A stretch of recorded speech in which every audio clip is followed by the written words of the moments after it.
everyone, and welcome to Go Live. How are you, lovely, lovely people? Do you like my deeper sounding voice? I'm ill, but it sounds so good. Maybe you should always be ill.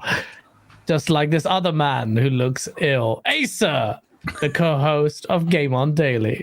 That's rude, guys. I'm actually very pretty. I'm joking. I'm such a prick.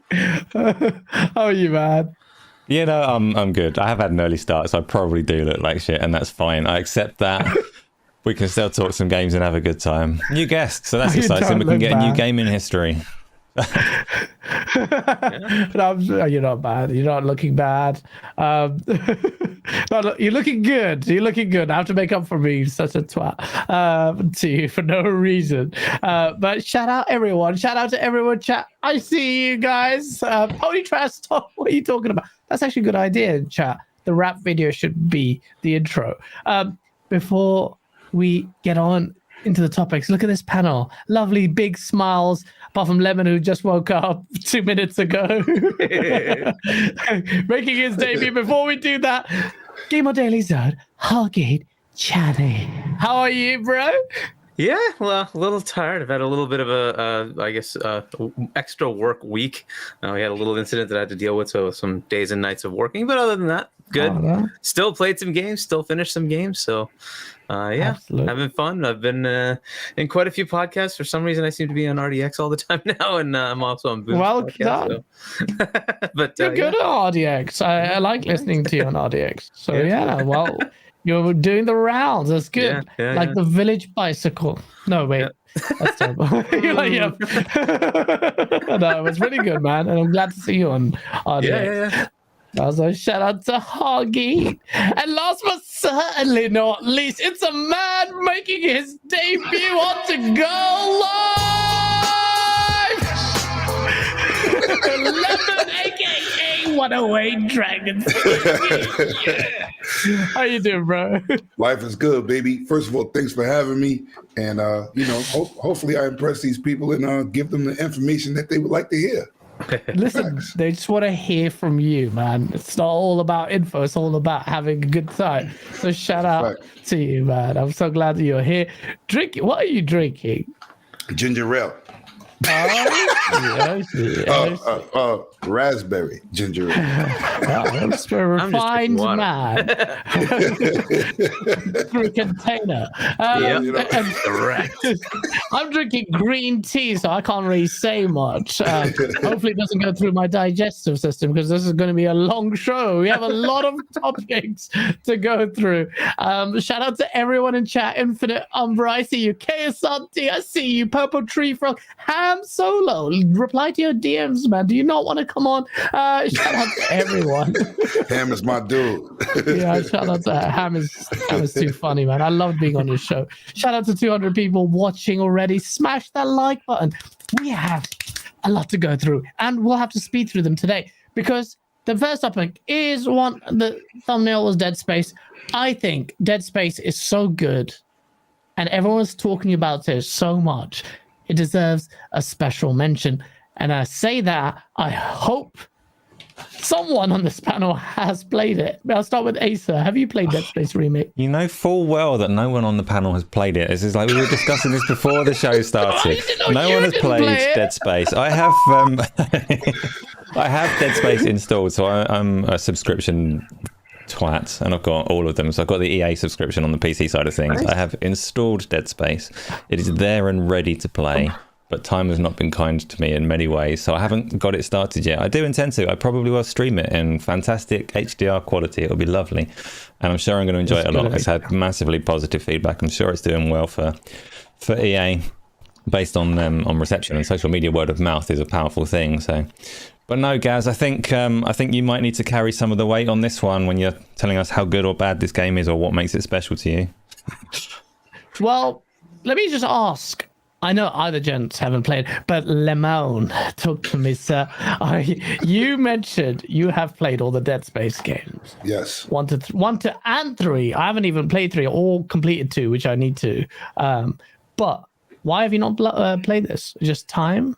It's time. Like, I got a back catalog of 800 games, right? So why get into a remake that I'm not going to play anyway? You know what I'm saying? That's exactly what I said. I love the series. I'm sorry.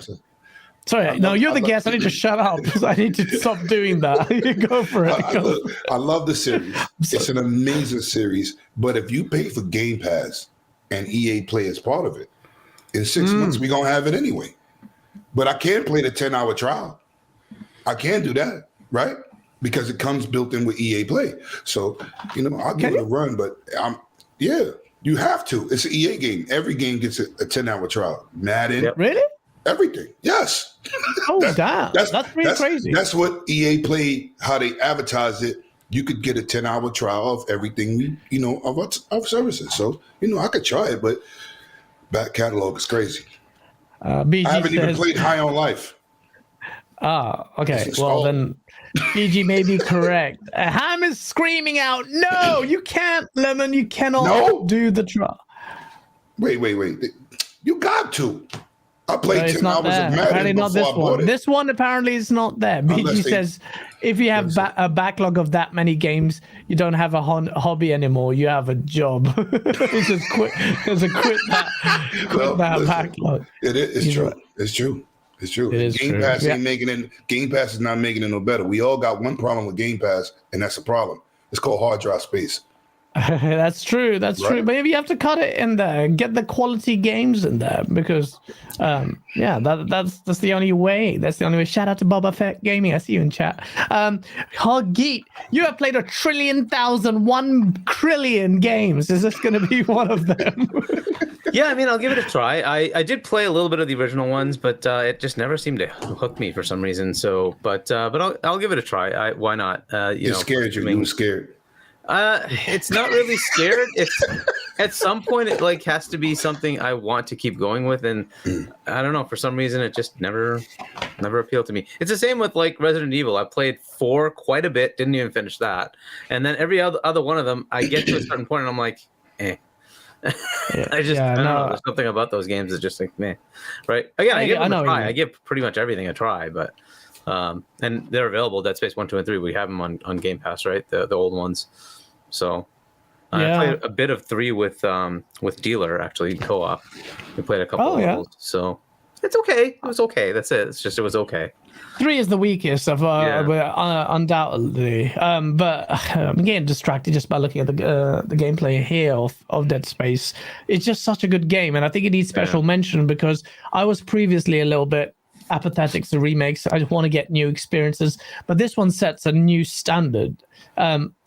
The only thing pulling me away from this is Hi-Fi Rush, which I will now complete before Dead Space, because that game is also an instant classic, in my opinion. I was surprised by that. I thought, and that's a topic we can move on to next. Is just very quickly, Asa, tell me you played Hi-Fi Rush. No, I want you to talk a little bit more about Dead Space first. What makes it such a good remake / remaster? What makes it set a new standard as opposed to something like the Demon's Souls remake or other games that have done it well? See, actually, that's a good question. Demon's Souls remake, which I need to go through as well, is really good. The strength of Dead Space, which actually made me realize how much poorer Callisto Protocol was compared to this, was just it hit everything in. And I think the big reason why a lot of people like it isn't just the visual fidelity or the quality of life improvements or giving Isaac, or I think that's his name, a voice in this space and a face. It's how smooth the game plays. And I think the gameplay feeling smooth at 60, that feeling is really good. That's what I'm subconsciously thinking of. Just like buttery, smooth gameplay. Whereas Callisto Protocol, just movement was slog. Even the combat and the dodge was slow. I liked it because it felt heavy, but it was too cumbersome compared to Dead Space. And why does that set a standard? You can't just say because it plays smoothly. It just does everything else right. And it made me realize a lot of games that we played in previous generations, and I'm doing a U-turn on it, they are ripe for a reboot because when you go back to them, they don't look that great. And one game that screams at the top of my head, I don't know, many people know in chat, is Vagrant Story. It was a PlayStation 1 exclusive, and it was an RPG. And even then, on the PS1, it was PlayStation 1. Even when you were playing it, you knew it was a blocky mess. But I'm just like, give it the Dead Space treatment, and everyone's talking about the Dead Space treatment now. Like that's the new litmus test for remakes. Everything they did well, smooth gameplay, good performance, great visuals that made you like Ishimura. You see it at the start. Compare it to the original. Now it feels like, that's what what they were going for. The vibe is there. The vision is realized. So that's why I think it was a necessity. And if we can go back and revisit some games, I think it'll be transformative while still feeling like they hit the spirit of the games, if they can do that. Essentially, what you're saying is you spent the last 2 years having a go at Sony for doing remakes, but now there's one on Xbox, you love them. Well, I don't know if the Last of Us remake, I tried it at Sam's, and I didn't feel like I was playing something. It's like, is this massively improved over the other? And I kept asking myself that question. So I didn't feel like there was a significant shift. I know they are on paper from the trailer, and then Ellie was doing this is for stupid calling stuff me in front ugly of and the sick AI. feeling, like sick looking. No, it's true. I said this on the other show as well. It's like, I even asked this question on the panel. I'm like, are we now saying that, considering I gave The Last of Us remake such a hard time for its price pack?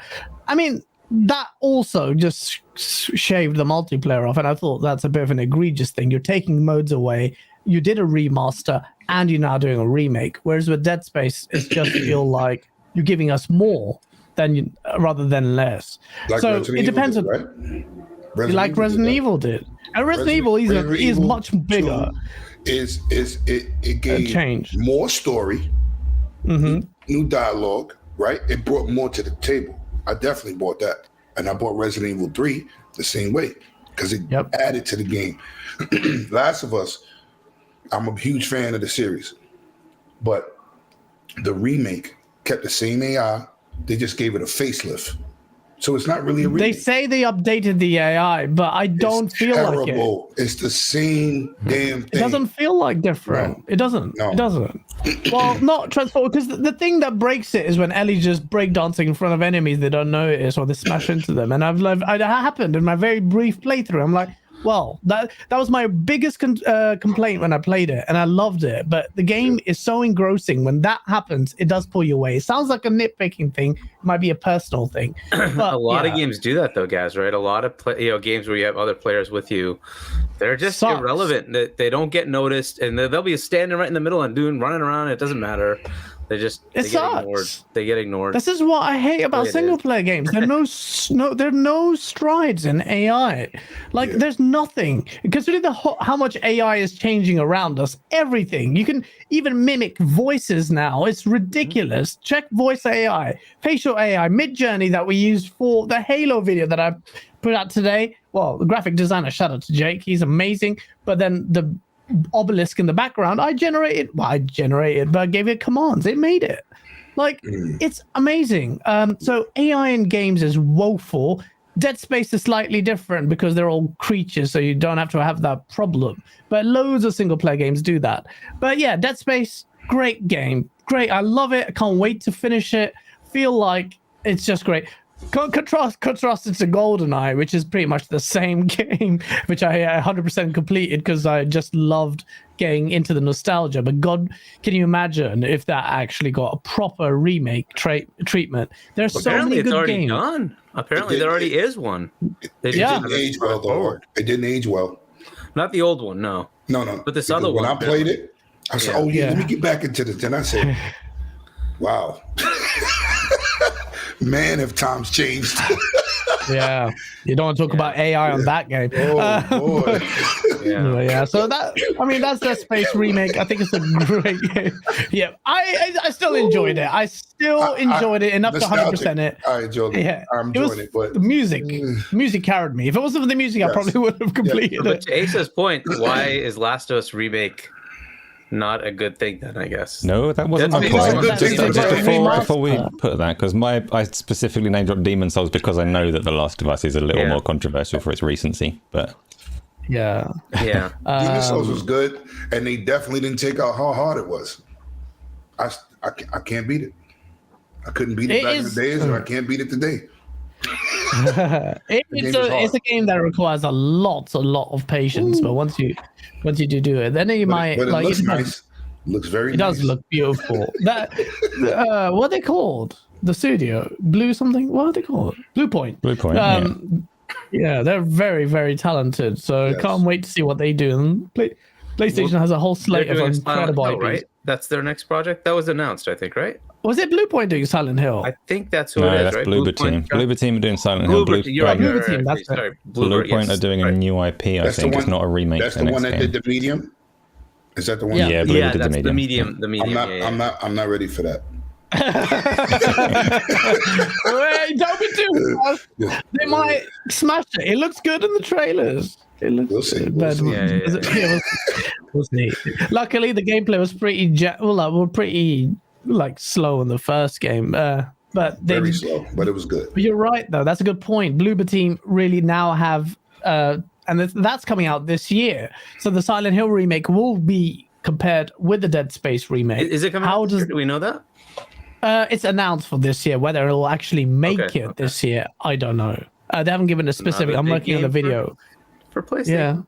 Yeah, PlayStation. I've got the video here because I'm doing a video. Sorry, the list here because I'm making a video on comparing the exclusives. Most of them are timed. Final Fantasy 15, Money Hatted, Forspoken came out. 16, sorry. Roman numerals. Clearly, I'm failing. Stellar Blade. Completely money hatted. I mean, Silent Hill remake, that's done as well, and then there's loads of others. But they can keep Forspoken. They can keep that. Yeah, no one is complaining about Forspoken.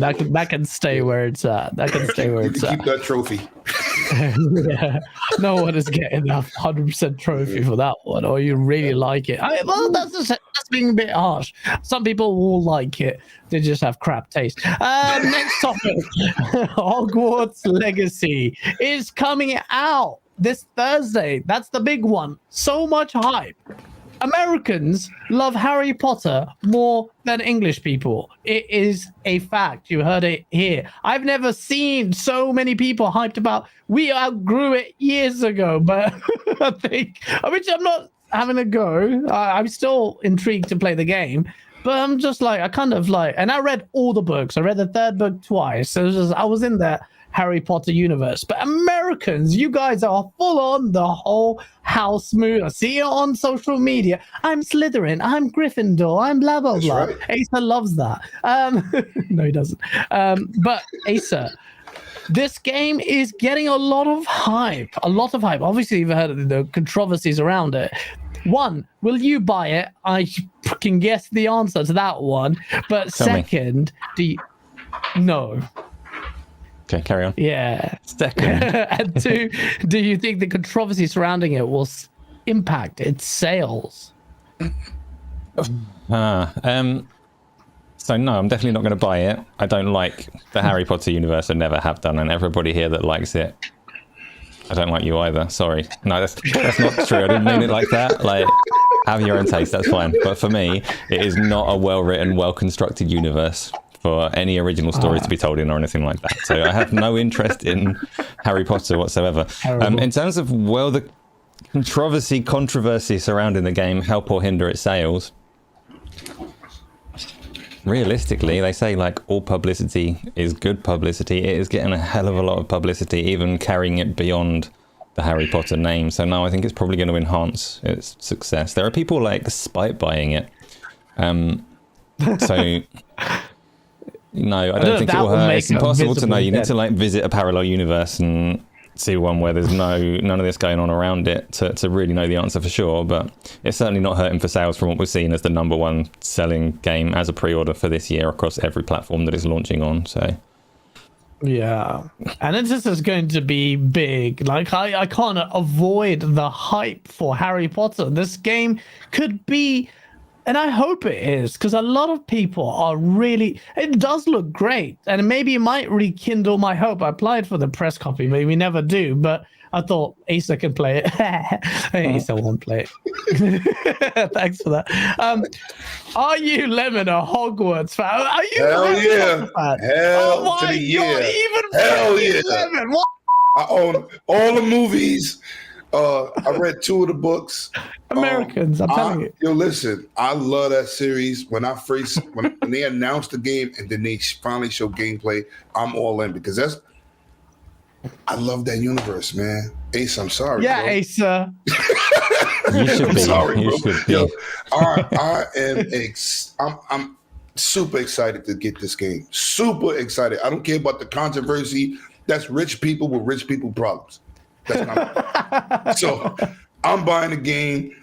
I'm blanking out all the BS that I'm hearing. I just want to play the game and I enjoy it because that's what we should do, right? Yeah, that's what we hear. Absolutely. That's it, man. I'm excited. I can't wait. What, I just hope it lives up to the hype.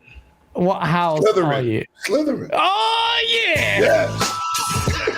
I knew I like Lemon. And it's all about Slytherin. I am so happy about the Slytherin love. They got a hard deal on Harry Potter movies. Harry Potter's a prick. Do you really think in that guy in school you'd support him? He's such a cock. And I just love the Slytherin. Malfoy was a bit of a bitch as well, but yeah, you could understand him. But listen, yeah. what movie is good without a good bad guy? If the bad guy sucks, the movie's gonna suck. You gotta have a bad guy you do not like. You have to.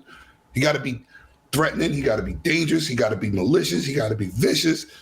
Otherwise, if Batman just beat everybody up, you wouldn't watch a Batman movie. Right? Exactly. That's a fact. Speaking of malicious, vicious, and all-round bad guy, Huggy, are you looking forward to Harry Potter? Wow! All right. Yes, I am looking forward to Harry Potter. It is one of my more hyped games for the year. I'm definitely looking forward to it. I'm not like a super fanboy or anything, but I like the universe. It's pretty cool. And to Asa's point, I hate to break it to you, all universes except for the reality of life, they're all bullshit. So it doesn't really matter. They're all constructed horribly. What I said didn't say bullshit. I said badly written. They're all badly written. Badly constructed. Star Wars had Han Solo freaking outside in space with a stupid freaking mask on. Dune's that better. Is not possible. Blade Runner. It's bullshit. It's absolute crap. I even Blade Runner. Did you compare Star Wars to Harry Potter? I'm sorry, but like all universes are terribly written. Bring up Blade Runner. Classic. You have to get over that. Exactly. You have to get over That's written well. Hey, Hoggy, how dare you? How dare you almost all Blade of them, Runner I can and debunk Dune? all of them. They're all crap. No. Sorry, but that's the way it is. You have to take away your disbelief and just say, fine, I'll just live within that stupidity. Because that's just the way it is. Look, just the way it is. He's killing all the classics. I bet you like John Wick. And it's fun. Is it real? Hell no. That many bullets flying, y'all dead. I'm sorry, but that's the way it is. That's true. John Wick is like really hard to watch sometimes because you're like, you should be dead here, Right. dead here. Look. He fell off a skyscraper in the last movie, and he's coming back for 4. In New York City, you know what a skyscraper looked like? Yeah, I know. That was so dumb. But the movie's full of so many dumb moments. There was a scene where they're walking in a shopping mall or something, public subway, and he's firing a silenced gun at the guy upstairs. No one notices. I'm like, are you dumb? Is this a Bollywood movie? What is going on? It's like firing each other like this. A whole crowd of people going. You talk about insane. So whatever. My boy, when he loves it, he goes. I said, yo, that movie is trash good. He said trash good. It's trash good. It's trash. Because action is good. Action is good. He said, but the dogs, did you see what they did with the dogs? I said, oh my God. The dogs. It was dope. It was dope. It's senseless. It's senseless. But anyway, so yes, as far as Hogwarts, I am definitely looking forward to it. Hopefully it lands. That is one of the things that I've been concerned about. If it doesn't land, man.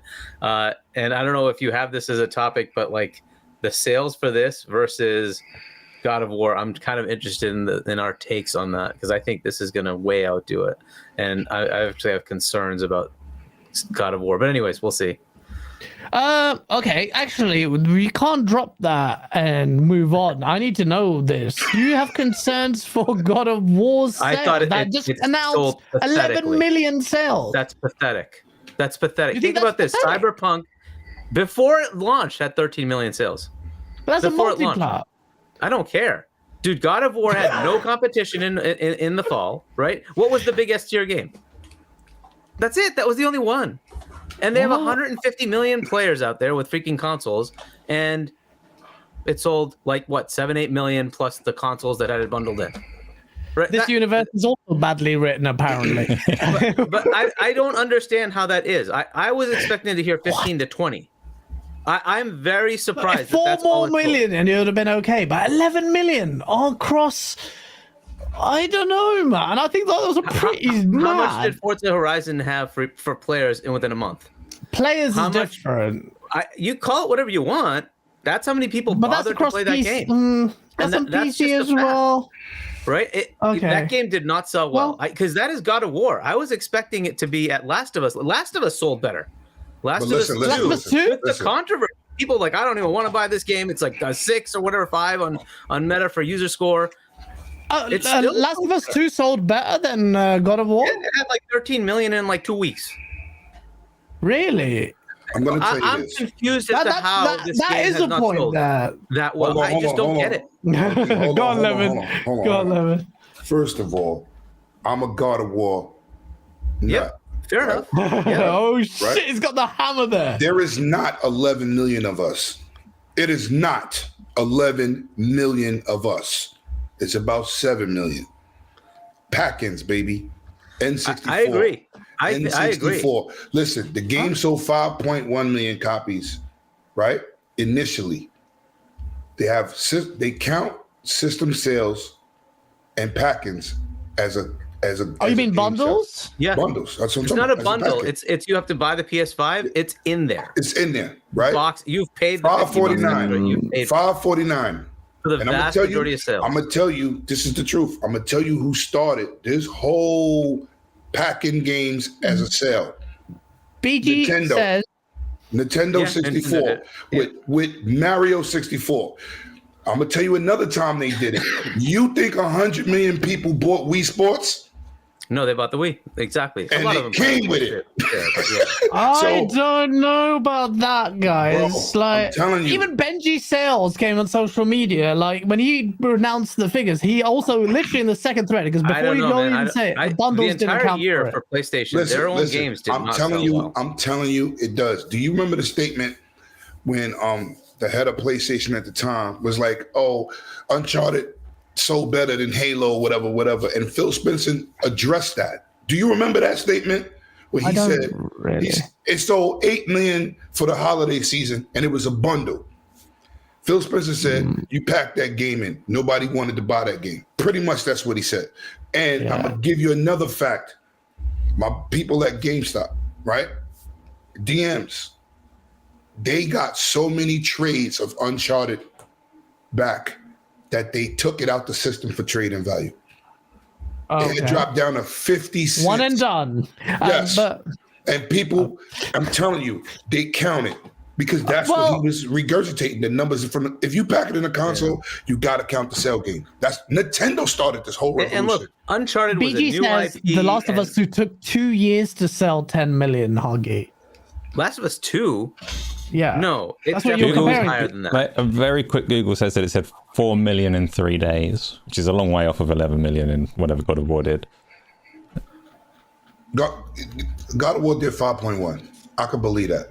But if you look at the holiday sales, they said 7.1 million consoles sold, 5.1 million God of War sold in a certain time span. They kind of match up. Well, I'm going to skip to topic number 6 now, because that's a very good segue. Huggy, you say you're concerned about the PlayStation performance, yet when you compare PlayStation and Xbox, it has been so scathing, the comparison, that even the most hardcore fanboys I've seen, Xbox fanboys, have shut their mouths. This coming from a chap called Nib on Twitter, but I know they literally put the figures together. So and they're correct. PlayStation's hardware went up 46% last quarter. Xbox hardware down 13%, despite price reductions. Content service minus 12%. Network service on PlayStation plus 19%. Total gaming revenue on Xbox minus 13%. On PlayStation plus 53%. How does that factor in what you're saying? Where First, Xbox we is should be comparing embarrassed. Xbox to PlayStation's games, right? So PlayStation is its own business, right? We all have whataboutisms, right? That's fine. You can do that separately. I'm looking at God of War and saying, why didn't this game? There's nothing else. Okay. What else came out this fall? What else came out this fall that competed with God of War? This is a PlayStation 4 game and a PlayStation 5, right? 150 install base. Where's the sales? I just don't see it. This to me seems very weird. Maybe you're right. Maybe you're right. I'm not a massive numbers guy. I just saw 11 million. I thought that looks like a healthy number. It is a healthy number. It's very healthy. I mean, it's good enough for the company, right? It's over 10 million means you've made your money back, right? That's fine, and you're in profits. I'm not saying that's the problem. I'm saying all their games last year, they didn't sell well, and this is the one that they're touting. So that means the other ones didn't even hit 10 million.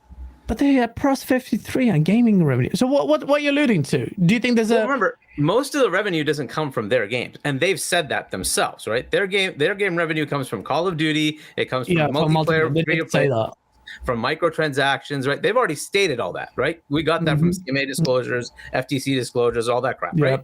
So no, they're not making their money there. Fair enough, but this is their big game, and I was like, okay, why is this selling more?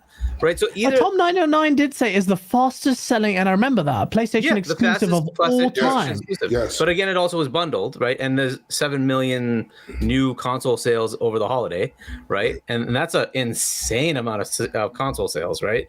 And that's going to factor in. Fair enough. Okay, I mean, but I wasn't expecting bundles to be the majority of their sales here. I was expecting people to go buy. I was expecting 10 million actual sales, retail sales. Plus, you got this bundle thing. I'm just confused as to what's going on here. So why are PlayStation players not buying this game? So either their games really don't resonate, right? And then they have to kind of figure out what to do and pivot, right? Or this is the max, right? 10 million is the sales max, 11 million, and then what do you do from there? So God of War will get more, right? It's going to go on sale and maybe sell another couple of million. So where do you think lifetime is going to be? At 15 million, 14 20. million? I think 20. You think it'll hit 20? Yeah, with the so sales. When it goes down, you mean? Yeah, right. Because at some point, you think Spider-Man hit $14.99 at one point, right? Yep, but that's it blew past up 20, right? Spider-Man sold past 20 million. Right. Yeah. Right. So if it gets I'm not. Last of Us original sold past 20 million, and so I'm just curious as to where this goes. I think even the original God of War 2018 sold close to the 20 million mark, right? Right. And so I'm not seeing why this is only so it's good. I'm not saying it's terrible. I'm just not saying it's what I expected. There was nothing else. There was no competition, right? So I'm saying, okay, fine. If this is the only big game, why didn't the 150 million PlayStation players go out in droves and buy it? Well, it's not 150 million. There's some overlap. So let's say it's 130. It's not 150 million God of War people. I mean, and they make variety of the biggest IP as well, arguably. That's what I'm saying. So equivalently, when Zelda comes out, do you expect it to sell 11 million copies? Yes. I'd say it'd sell 20, 25. Easy. But easily. Of course, easy. 11 is easy. Zelda has like 100% attach rate, 110% attach rate. That guy says more games than consoles. So would you not consider this to be their equivalent? I mean, why is this not selling then? No. So is Last of Us their equivalent? I think Zelda's a whole different paradigm. Zelda's a different beast because Zelda got generations of people. That's fair, but most people who play generations of age groups Xbox from apparently 50, don't play those games. 60 and below. I mean, well, I'm a Zelda fan. I'm 50. I'm a Zelda fan. I've been a Zelda fan since I was you and me. We're gonna be playing it, bud. We're gonna be playing it. Kid. So now real quickly, I don't endorse this in the slightest, but just out of curiosity, then Hagi, you're assuming that it's selling below your expectations. What's your explanation for it? Why do you think that is? Right. I mean, there's one potential that last year, because this isn't just a God of War thing, right? If generally speaking, every time they have their games out, they tout their numbers. Did they give us the GT7 numbers? Did they give us the Horizon Forbidden West numbers? Yes. Well, yeah. Eventually, what were they? It was bad, and then they bundled it in. Disappointing. It was. That's what they said. That's what they said. It was. They bundled it in. They expected it to do big numbers, right? Yeah. And I'm a fan. I bought it. I think I don't care. This is just a guess, right? Is that last year was we're getting out of the pandemic thing, and maybe gamers just decided not to play. I'm hoping that's all it is, and that pulled back sales. And maybe you're right. I mean, this year maybe they come back, right? This like the winter season, they come up and like, oh, okay, let's go buy this game and try it out, and maybe the sales come back to where I expected it to be. But I kind of expected more. You have a cross-gen game with a very large install base. And that was all they like. There was nothing else. There was like, okay, there's Modern Warfare 2. That's really all I can say. Like, what else came out? Right? There was no Assassin's Dealer and Creed Zoker in chat. What is going on? So there's like tweets. You're already in the tweet. Your comments have already made the tweet sphere. Yeah. Look, I'm not saying it's bad for the. It's great. Over 10 is great. Live. You're causing beef. It's just weird. I'm not hating on you, Hoggy. I'm not 40 million God of War players. It's not 40 million God of War players. I'm telling you, it's not. Fair enough. I'm one of them, but it's not that many. Listen, they make very of generations of games, right? Yeah. Genres, PlayStation, and there's a group for everybody. There's people that don't like Last of Us. Everybody on Xbox don't love Gears. Yeah. Fair enough. I mean, everybody doesn't love Halo. Halo is the main game, but everybody doesn't love Halo. And that had some people like Gears, some people like Forza, something like that, right? Whatever, right? But you can't say if they got 100 million consoles, why they didn't sell 100 million God of Wars? Or I know they're not going to have a perfect attach rate. That's not going to happen, right? But only Nintendo does that. Odd, right? If there's nothing else, why weren't people buying that game? That's just let me just bring these super chats. The people in chat have a lot to say on it. ROD with a Canadian $2 goes, 11 million is great. He says, what's the competition's rate though? There was no competition, ROD. I don't think that's the problem. You can say Call of Duty Modern Warfare 2 was a competitive game. However, it's a constant, right? They keep coming out. It's like 25, 30 million every year. Like we expect that, right? Right. But there was no other single player big game. There just wasn't a big thing to pull you because they all got delayed. Like Hogwarts, right? Like Hogwarts Legacy, you think is going to be under that, and it's already, I'm sure, beyond that. It's just crazy. Hoggy is Coco's grounded as many players as God of War Ragnarok. For God's sake, Cole. I don't think so. The opposite. Like, didn't mean to give you a booyaka. From a hardware perspective, they smashed it. Right? From a hardware perspective, they smashed it. I'm just curious why this didn't also go with that. Right? So, like, if all those 7 million were bundled, rates. That's kind of weird. Hoggy, I read ROD's super chat wrong. He goes, what's the completion rate of our 11 million? And that's a 53% or something really high, actually. Yeah. It was quite high, the completion rate, for a single player game that a lot of people I find don't tend to play complete games. Oh shit, did I delete a super chat? No, I didn't. Now I have. Alvin, thank you for the $5 super chat. GAAS, those are year-of-year stats when the PlayStation has no console sellers holiday 2021. Also, you couldn't find one. The 40 to 50% year on year was expected compared to the previous year. Fair enough, Alvin. But minus 13% for Xbox, that's really poor. Surely, Lemon, come on, man. Xbox got murked last year. And look, gaming 13% down, hardware, like content service 12%. The only thing this helps Xbox, and they've actually done it already, which is so sad, is use it to the FTC and say, see, we suck. Let the deal go through. Why? All right. This is like Tell us why. Right? This is like stock markets, because the previous year they was up an astronomical number in the pandemic, right?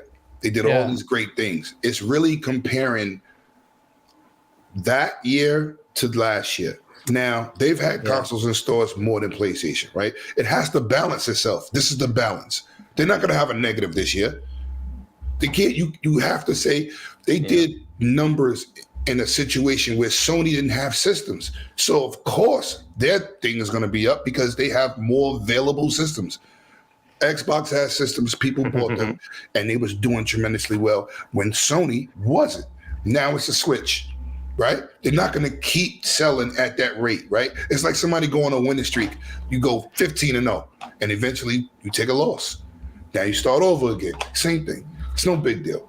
It's just numbers. Wall Street goes up and down. The stock market every day. I love it, man.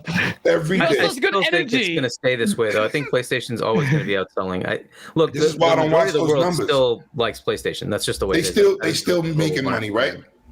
What the Game Pass? What the Game Pass? Wandering Dutch. $2.9 billion. Everybody was like, it's not sustainable. Now, when they put out those numbers, everybody goes, wow, that's a lot of money, right? So listen, it's a business. You're gonna have your highs and your lows, but they only saying we lost 13% compared to the last year. But the last year was phenomenal. You're not going to stay phenomenal every single year because as consoles get purchased and bought, it slows down. Yeah, it slows down. More people have it, so it's not a drive or a rush to go get these consoles. You know what I'm saying? So that's all it is. No games. Not really. They had no like AAA first-party games right last year, so unfortunately, that's going to hit you. It is what it is. That too. It is, Hoggy. There it is. That's right. For all the heat all of us got, especially Asa, he never gets heat, because he's just nice and no one wants to argue with him because he's intelligent. Exclusives. Wandering Dutch in the chat goes, GAAS, they had no first-party exclusives. How can they sell? Asa, is that the metric? Is that the reason why? Or is it a combination of what Lemon just said, that compared to the previous COVID years where we saw a massive growth spurt, it's going to inevitably have a downturn, shall we say? What do you think it is? Clearly, yes to all of that. They're fairly obvious factors that are going into it. There are multiple factors that go into it. Yes, there were a lot of people buying hardware during COVID. Microsoft should be massively disappointed in this performance level because the Xbox Series consoles, they had stock of them and they were constrained for stock the year before. They've now got stock and they haven't managed to push those numbers further on. We know that the Game Pass growth is also not heading fast enough in the direction that they wanted to. So as Microsoft and Xbox, they should have some concerns over these numbers, but everybody knows, including everybody there, that their first-party schedule was terrible last year, and they know they've got some heavy-hitting games coming. So I don't know. It's really, really difficult to predict whether this is going to balloon Game Pass or not, because that audience is very much uncertain.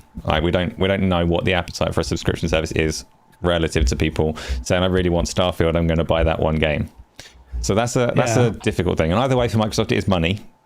But in terms of Microsoft's future outlook on what their place in the industry actually looks like, whether they are at this cloud streaming Game Pass behemoth, or whether they do care more about actually selling games as well, whether they lean more into microtransactions and things like that. I think all of that is still quite fluid at the moment, because I think they made some big assumptions a couple of years ago that haven't necessarily played out how they expected. Which is why they expected Game Pass and cloud streaming in particular, because their expectations for that service were that it would balloon a lot bigger and a lot faster than it has. And their own language implies that they're kind of backing off of that certainty, and that might just be for the sake of the deal that they're trying to get through. Because they say to these regulators, like, our cloud technology is quite unproven, actually. We don't really know if this is going to be this giant industry thing that we predicted that it was, or that everyone assumed that it was. And that could be appeasing regulators, or it could be a sign that actually it's not necessarily something that they've got this difficulty in finding.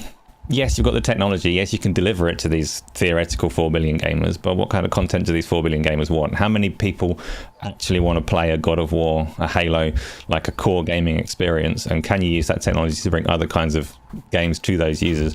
These are questions. I don't know the answer, and I don't think Microsoft knows the answer yet. They're figuring it I out. The deleted whole BG industry is super figuring it chat. out. So. I'm a piece of shit. BG, you did a $10 super chat, and I can't fucking scroll all the way back. BG said something. It was pasted. Where the fuck did it go? Oh, Control Z. Control Z. I'm fucked it up, BG. I'm so sorry. But BG says you're wrong and he hates you. That's the gist of it, Augie. I don't know what it was, BG. I am so sorry. I did not read you. I completely missed. BG, no, I'm just joking. Didn't say that. But BG, if you can paste your... I knew there was one I missed. The bundles were not counted as part of the sales? Something along those lines? Yeah, that's what... He's legend, Augie. He said that. Benji Sales did confirm that the bundles weren't full part of the sales. Do we know that for a fact? No. Well, Benji Sales did a report on the sale. His name's Benji Sales. I don't know anything. Doesn't give him any special insight. And in general, most companies do put those numbers into their sales numbers. Okay, fine. I'm not even arguing against you. If it's 11 of actual retail plus like 5-6 million bundles, that's pretty good. That puts it at where I wanted it to be.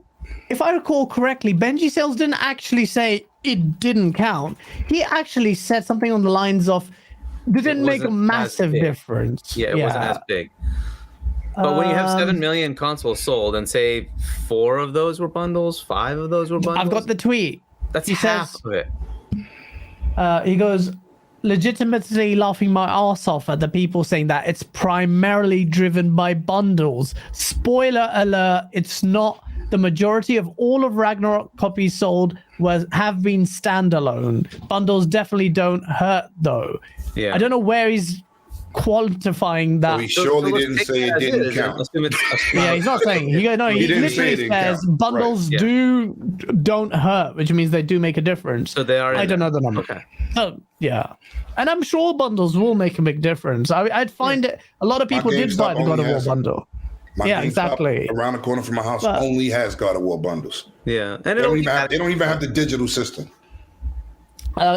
Phase 23, Brooklyn, New York, with a $20 super chat. Thank you again. He goes, PlayStation, if PS5 takes 2-1 or 3-1 lead over Xbox, hasn't even got to 2-1 yet over Xbox Series console this gen. Like last gen, it's going to be real hard for Xbox to make a comeback. They're not going to make a comeback.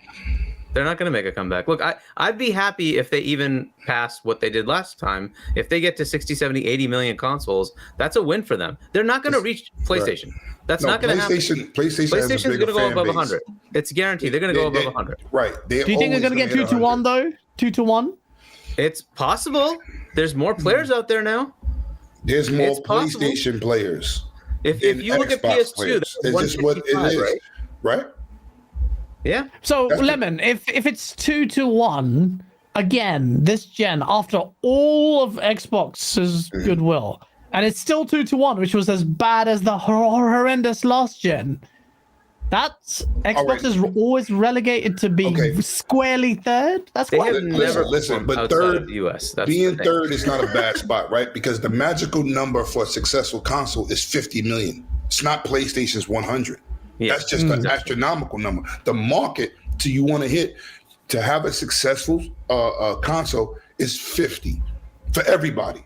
It's just that PlayStation has 100 million PlayStation people. Because they're really good. It is what it is. Right. That's what they do. They've been 100 million since PS1. The only time they didn't hit 100 was PS3. Yeah. Only once. Yeah. And they said they gotta fail. But I was just going to say, like, in terms of the console numbers, though, like it's all well and good to say that Microsoft can't turn that around. They don't necessarily want to turn that around. Like, the console space is not their ambition. It has not been their ambition for a while. If they wanted to sell more consoles, they would not be doing these PC releases and all the rest of it. Like, they would be driving that hardware, and it's not the important factor for them. So, no, they won't overturn Sony's console hardware focus because that is still a focus for Sony. And Cole Eastwood right on cue with a $5 super. Sorry, Lemon. Do you want to go? It's like, no matter how many consoles you sell, that's not where the money's at. The money's in the software. It doesn't matter. And that's exactly matters. what Colt is referring to. Thank you for the $5 super chat. He goes, fanboys aren't listening to Shuei Yoshida himself. Console sales are not the true metric of success for PlayStation. Xbox is more than one piece of plastic. You see it as lying, by the way. Lying's a strong word, but I've seen this going around a lot, that user engagement is the important metric, not console sales. User engagement is more important than console sales. The important metric is money coming in. Yes. Yeah. Console sales and user engagement, these are steps towards it, but they're lying if they say it's anything besides money. And it could go hand in hand, Asa, right? Because if you don't have the console sales, you're not getting the user engagement. So it could go hand in hand. They are looking to go PC, but the PC stuff is still a half a year, 2 years out. So that engagement really comes from PlayStation console sales, right? So, but that is what they're looking for. So it's not foregoing that they still have to sell consoles. It's saying that when you get a console, I want you to play games, right? And not just have it sit there, right? We want the engagement. Look at the Japanese market, right? You have people, they buy a console and just buy Final Fantasy. Yeah. They don't venture out. Yeah, there's a lot of that. They don't want that. And FIFA, they want like the Xbox players. We are different, right? We like the Dreamcast guys. Guys didn't buy Dreamcast just for Sega Rally or Daytona. We had mad other games, a vast majority of selections that we purchased. Yeah. They don't want you to buy PlayStation and just buy Gran Turismo. Yeah, fair enough. Yeah, okay, well, what about this transactions or the Call of Duty stuff or all that stuff? That's what they want. The money coming in. Hoggy, do you want to tackle this super chat from Face 23 Brooklyn, New York again? Thank you again for the $20 super chat. It's very generous. It's crazy. If Xbox is not trying to sell consoles, why would they make a cheaper, more powerful machine than PlayStation? Hoggy, do you have any rebuttals for that? Yeah, no, just not to hit the market that they're gonna, right? So it's not like, if there's like the two Nintendo Switches, right? Why did they make a cheaper model? Because they can and hit a different market, right? So if kids are going to take it portably and you don't need to dock it, well, hey, we can give you a cheaper version, give it to your kids, right? That was the intent of that, right? And that's all it is if you're getting this for your kid and they have a 1080p TV, you don't need a 4K box. Fine, we'll just give you a cheaper box, right? And that's the intent for the market. I would add to that just because that's not their primary aim, it's still one that they appreciate. Consoles are the gateway into a lot of homes. It's their Trojan horse into the living room. And in order to propagate Game Pass and services, they need to use consoles for that. So it's part and parcel of their value proposition, right? We're giving you Game Pass, so you don't have to pay $60, $70 for all the games. Here you go, just subscribe. Mom and dad subscribe for a year. Your kids have all this. The family plan's coming, makes it even cheaper, right? Hey, we can give you a cheap console, have your kids play, right? That was the point of it. Now, it's a way to get into other markets, but that also requires games that they want to play, and that's something that Microsoft still has a long journey to complete. ABK Where are all the defenders now? Last year, they're like, oh, some idiot tagged me in the post. Oh, you told you Xbox is killing it last year. And I'm like, yeah, not in the way you're thinking. And now you're like, oh, of course they didn't have any games. Why would they sell? I'm like, are you stupid? The amount of idiots I argued with damage controlled like mad. Game Pass. And now you're here saying, no, we didn't have any games. It's so dumb. Detective Seeds. Sorry. Let me tackle what my guy said from Brooklyn. Let me explain to some of you. Everybody is not a tech head. They don't need that 4K glorious goodness all the time, right? And if you can bring in people at $299, of course it's going to sell way more than the $499 system because it's cheaper, it's accessible, right? It brings you into the same ecosystem. Whether you have an X or S, they don't care where you play. They don't care. They just want you in that ecosystem to purchase the software. They do not care. So if you want to be a high-end person, like I am, you go spend $499. Yep. And if you don't want to, and you still want to play next gen, you still want to get 120 frames, you buy S. You're just not playing that. Well, 4K. Not for 120, but yeah, you get that for. No, but I'm talking about 120 frames, right? They got more 120 frames in the PlayStation. Oh, and for the back compact ones, yeah. So fair enough. It's like either way, they don't care how you want to play, right? They just want you in the ecosystem. That's because the software sales really drive the financials, really drive it. So they don't care where you play at. Well, BG disagrees. He goes, thank you for the $5 super chat, BG. He goes, if Xbox doesn't care about console sales, why did Aaron Greenberg retweet VG charts last year and thank everyone for buying an Xbox? I'm calling bullshit. What do you want him to say? Should he like say, no, don't buy our box? I mean, he's a marketing dude. Right. Go ahead, sorry. He does this all the time in emoji. He got that from me. He got that from me. He got that from me. He got that from you? Yeah. 2017, I made him do it in a picture. He was like, yo, this is dope. I pulled up. That's what happened. Yo, I swear to God.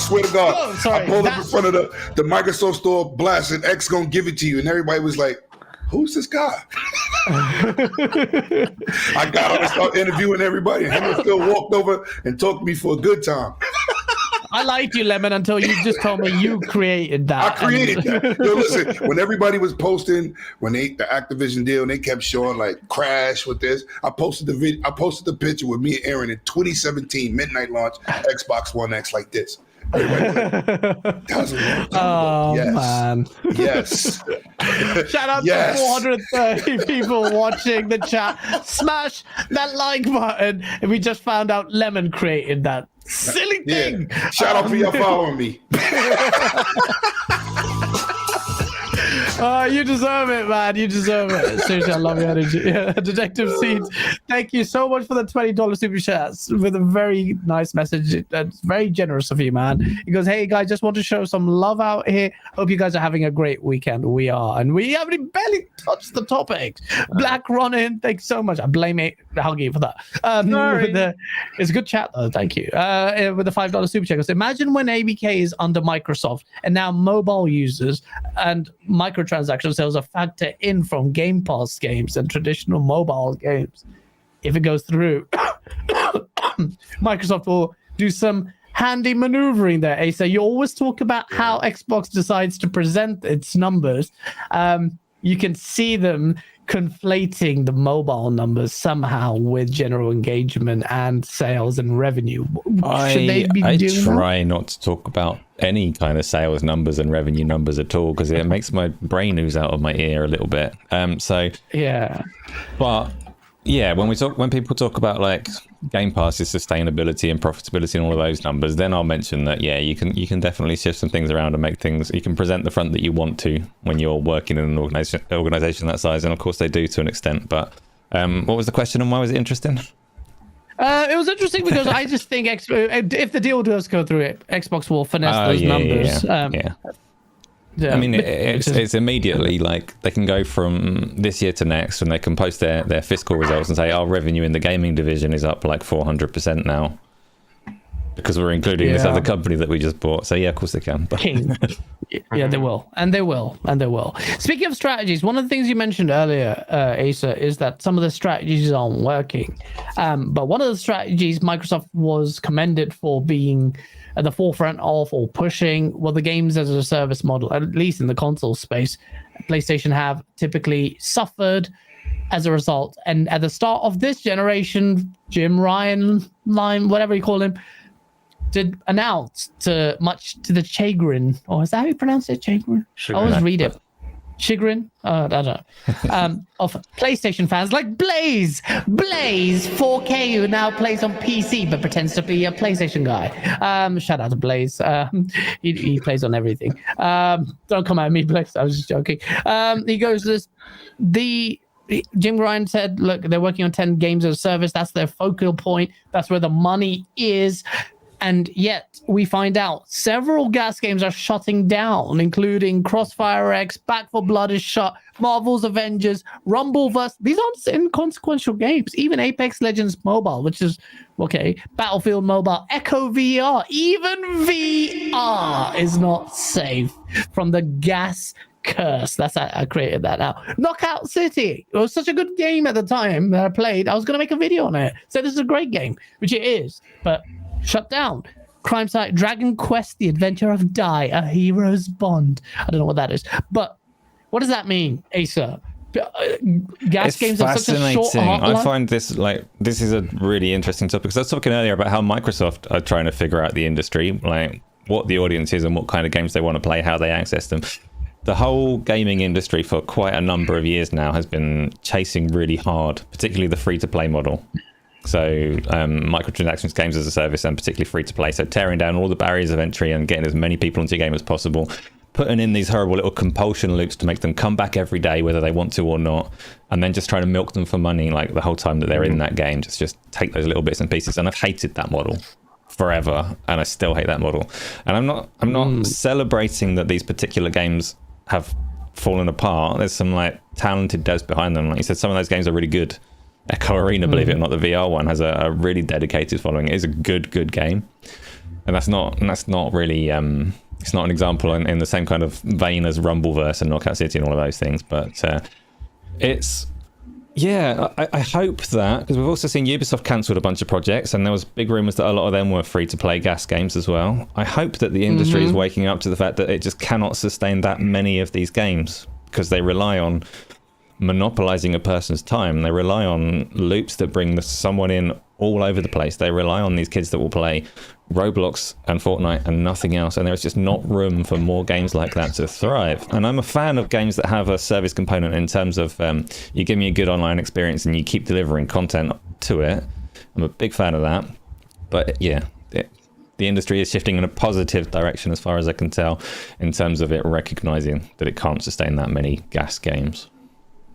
So what does that mean, Hoggy? Do you think less GAAS games developers will be put off because these are warning signs to deter them from doing it? So this is a very interesting time for the industry, right? And everybody's looking to get into this because they think there's an infinite amount of players that will keep spending money. Reality is players have only so much time and only so much money to spend. And if you've got a game that you like, you play Apex, for instance, right? You play Call of Duty. Not anymore. And, but if you play those games, you're like, okay, cool. These are good because there's a game loop that I like, right? Now you have to find something that's going to supplant that, right? And this is the part that gets tough. This is why, by the way, Halo failed, right? Halo decided we're going to compete with that. Well, good luck. Those guys have things every week. You're going to have to come up with content every week. That's no joke. Right. And so this is a problem that they all have to face. Right. Destiny started to falter because they didn't have enough people to actually give you content. And even with that, Destiny players are still saying, well, OK, I play for like a month or so when stuff comes out and then I kind of fall off. Right. That's kind of normal. Right. And if they did that every month, every couple of weeks, people would keep playing. Right. But do you know how many people are needed to make that happen? Like Bungie's like 1,000 people, and that's how much they can output. How many do you think work on Fortnite? It's huge, right? And that's what you need to do. And so you have to scale to that level, right? And hope that you're going to actually have a game that lands. And then it's going to have constant, people coming back. That's not easy, right? So, and this is kind of the thing that they have to kind of learn. Sometimes a game just comes in like Apex and it lands and it takes off, right? Luck, it worked. The game loop was good. People got in, enjoyed it, and stayed there. It's very hard to recreate that, right? You have to have the right circumstances, and this is what people have quality to deal as well. With. One of the things I find very annoying is taking a great single player game or even multiplayer game and trying to shoehorn it into that model. And it's for almost every try that's been done, it sucked. It's just not a good thing to do, right? You have to have something that's focused on that has an interesting way to keep things going, right? And I don't know that it would necessarily work for every IP that's out there. Would you imagine a Zelda doing that? Could you imagine Nintendo wasting Zelda with that? Like, it would be like, what are you thinking? They wouldn't. Thank God they wouldn't do that. But that's the thing. You have to have that, a game that's going to be short rounds. I can go in, play for a little bit. I'm done, right? And I get like my little Battle Pass stuff, half an hour. And on top of that, you have the content and the incentives and the hook. And there has to be stuff every week. There has to be something to do every week, right? That's how you keep this thing going. And so it is an interesting time, and the industry is learning, right? So they see the money. Obviously, that's the reason, right? They see the money. Hey, Fortnite's making this, but it's Fortnite. How many Fortnites are there? Right, that's exactly. The thing. You can't have 20 Fortnites. It's just the way it is, right? Because we only have so much time. So game players are going to play the games they play. You talk to kids, are they playing 40 different games? No, they play Roblox, Minecraft, Fortnite. Yeah. Okay, cool. It's the way it is, right? So you have to look at those realities and say, all right, if I'm going to put a games as a service out, and Sony, I'm sure, is doing this analysis too, what does that look like where I would actually get game players and they would stay, right? The other thing you have to think about is if you're specific to a console like PlayStation, right? Well, is that limiting you? Are you going to, I mean, hopefully they're at least doing PC, but you have to do everywhere so you get players, right? That's another thing you have to look at. That's a great point, actually, about what PlayStation's onward strategy most likely will be. Like, realistic, it should be seen as pretty shocking if the likes of the Last of Us factions is PlayStation only. Because we'll see how that goes. I hope it's PC as well. Like they have to. I think it'll be PC. I think it'll be mobile's PC. another great avenue, but PC at least, and then have your console. But we'll see. We'll see how it goes. Right? It has to be something simple enough that people can get into it and come out within short times, so they can go in and out whenever they want to, and just play the short. So that's part of it. It has to have enough content every week, every couple of weeks to pull you back in. And say, oh, I want to get that, so I'll play a couple of rounds to get that. Right. As you were talking and saying all the things, and then you said what you said about Halo, I glanced over at Lemon because I know, Lemon, you've been on the Halo defense line. When I put the Halo Infinite is dead video, you're like, come on, bro. What? Put out some weird numbers from nowhere on some corner of the internet. I don't know where you got those numbers from. They look wrong, bro. Look. I got them from a pony. Who thought they was bad, right? Some site that they go to check, people playing, and he gave it to me. So in a space, and I said, but you think these are bad numbers? I think they were wrong numbers. Not you. That's what I said to him. No, I said I don't know the podiums in question. Right, and I was like, these are insane. So I'm gonna hold on to this. Yeah, I mean, I wouldn't rely on those for accuracy, but I think Halo had that problem in a lot of GAAS game. That is a warning shot, a clear example that if Halo can't withstand mass numbers, and because of content, this is how hyper competitive this field is. It is, but let's just be real here. These developers are out here trying to get in where they fit in. They want to make a game and make money. Yeah. And it's oversaturated, right? Mm-hmm. Fortnite did not start off how it is today. Yep. It took time to grow. I remember, PUBG's another one. I remember when there was no seasons in Call of Duty. It was a season pass. That's it, $50 one time. Yeah. Now they have seasons. NBA 2K got seasons. Now we got seasons in Madden, right? But they built it first. They didn't come out like on cell phones. I don't buy cell phone games, not because I don't play on cell phone. It's because you're nickel and diming me every given time. Mm-hmm. Every opportunity, 99 cents if you want to move further. Right? Yeah. You can't do that. Everybody's not going to keep paying for their console stuff, their cell phone stuff. They're not going to keep doing that. You're milking us. And it becomes and gamers are realizing? Of course. When you paying your money, like, listen, I'm one of my boys, he told me he spent over $800 in skins for Overwatch. I was like, what a loser. And then, remind everyone, guys, we haven't spoken about it for a while. How much did you spend on Apex, guys? Next question. It's more digits than that. I had a reality check. I counted how many characters I own in Fortnite that I paid $20 for. And I'm about 600 in. Wow. You find them here easily, because I'm a big movie guy, I'm a big animation guy. So when they bring out characters, because I don't buy the season pass. Fortnite is evil for that. It does so well. Darth Vader, whoever's in there, the Hulk, Dragon Balls. I have all these characters. God of Kratos and Master Chief and Gears. Listen, they got me.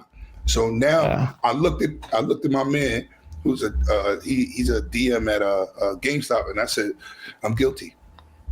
And I didn't even know it. And I'm all guilty. Right, Ace is guilty. Hoggy's guilty. I didn't know I was guilty, guys. I didn't know I was guilty.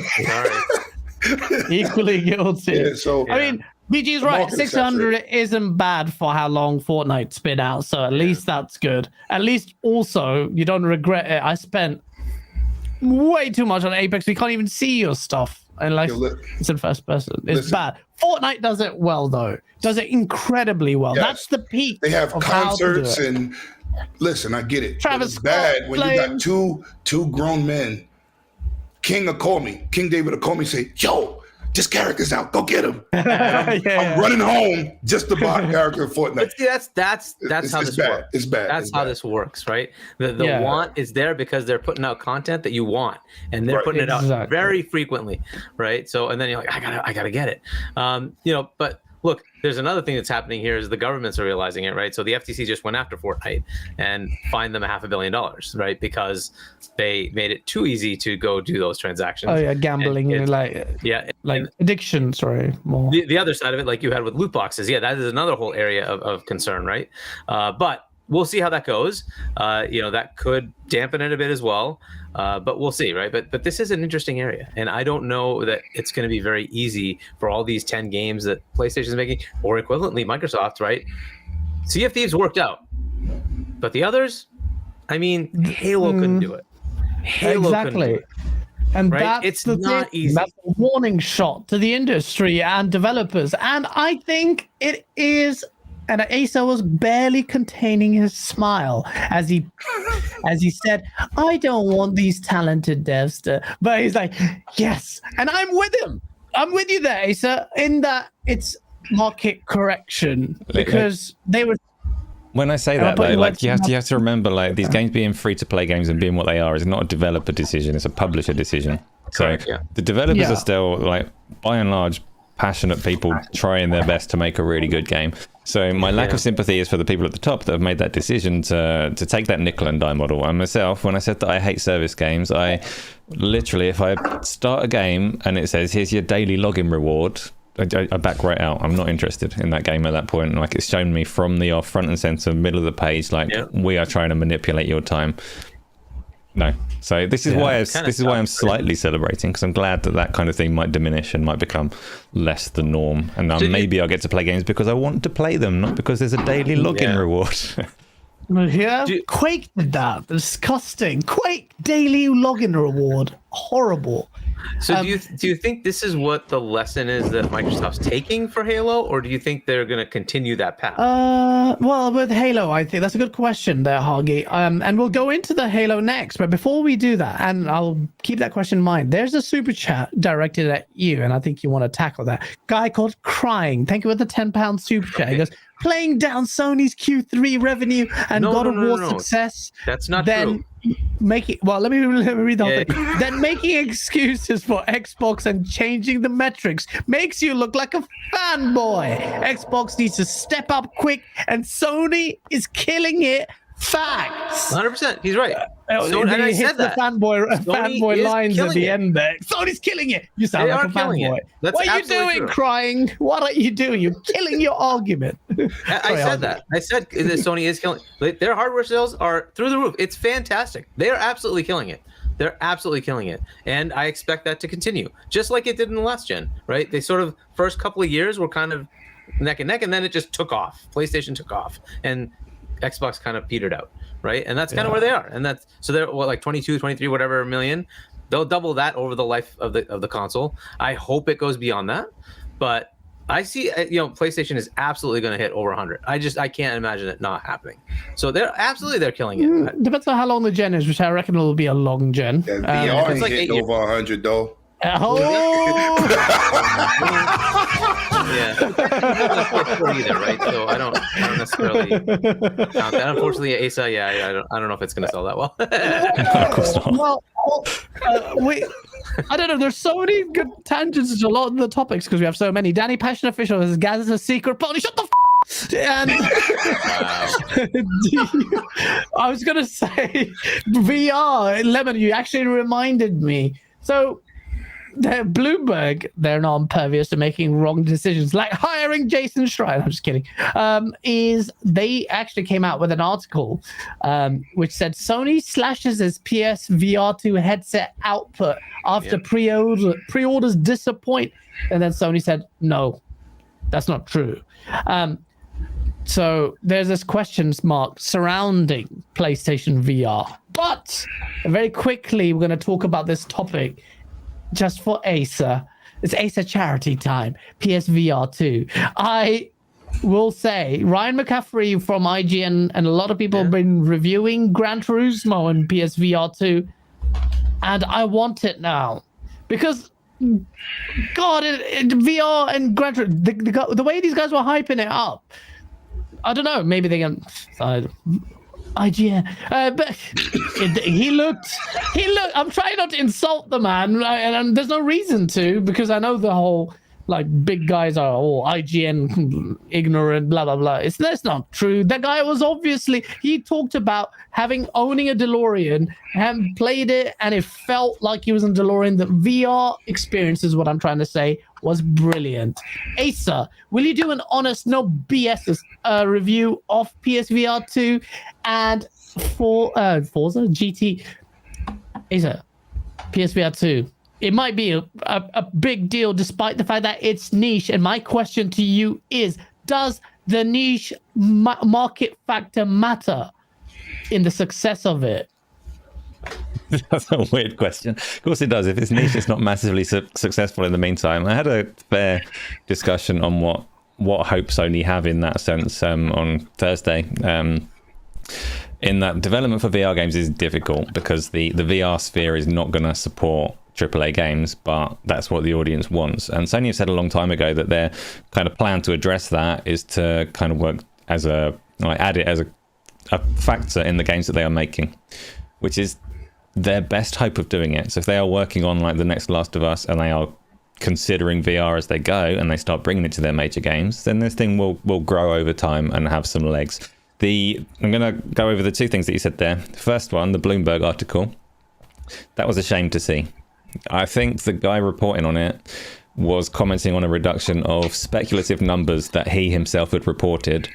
And it was something that you should probably dismiss. But the reason that it's unfortunate is that I think people questioning Sony's long-term support for the device is a valid, legitimate concern that people are like correct to express, because nobody knows. Sony have dropped devices before. They pretty much dropped PSVR 1.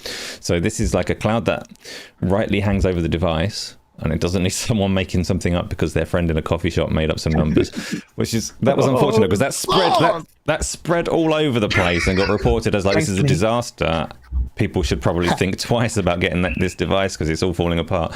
And it's like, maybe that will happen, but it really doesn't need that speculation around it. It's like a self-fulfilling prophecy. The other point though, Gran Turismo 7 and the feedback, Ryan McCaffrey's feedback on it, I read that. I've said positive things about Gran Turismo 7 in PlayStation VR. I'm looking forward to it. I think it will absolutely transform that experience. But I read what he said, and he said Gran Turismo 7 was already a great game, but now it's like even better. I'm like, no, Sony is sitting on your shoulder, because no, it wasn't already a great game. So now I don't trust anything that you're saying. So wait for my review. It will be on point, accurate, and fair, and it'll be brilliant.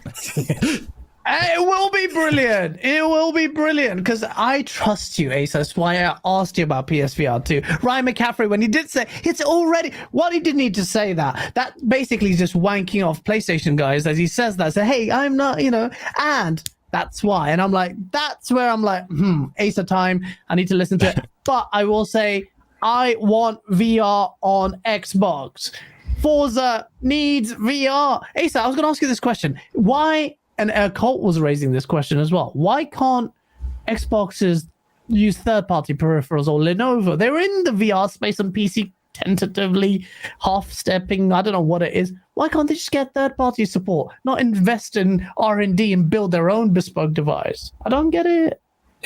I've always said that VR kind of runs contrary to their big strategy for tearing down barriers and making it easy for people to play games. Like Microsoft's entire focus has been like Game Pass and streaming and all this stuff, and VR is adding barriers to playing things. It is. So I've always understood Microsoft not bringing it to console until it reaches a certain level or all the rest of it. Much as I love VR, like that just makes a lot of sense. The thing that I've always been more bitter about is that they've always said alongside that, but we're going to see how it goes in the PC space. We're going to support it there, see how it flourishes, because we can see the market developing there and it's an exciting time or whatever.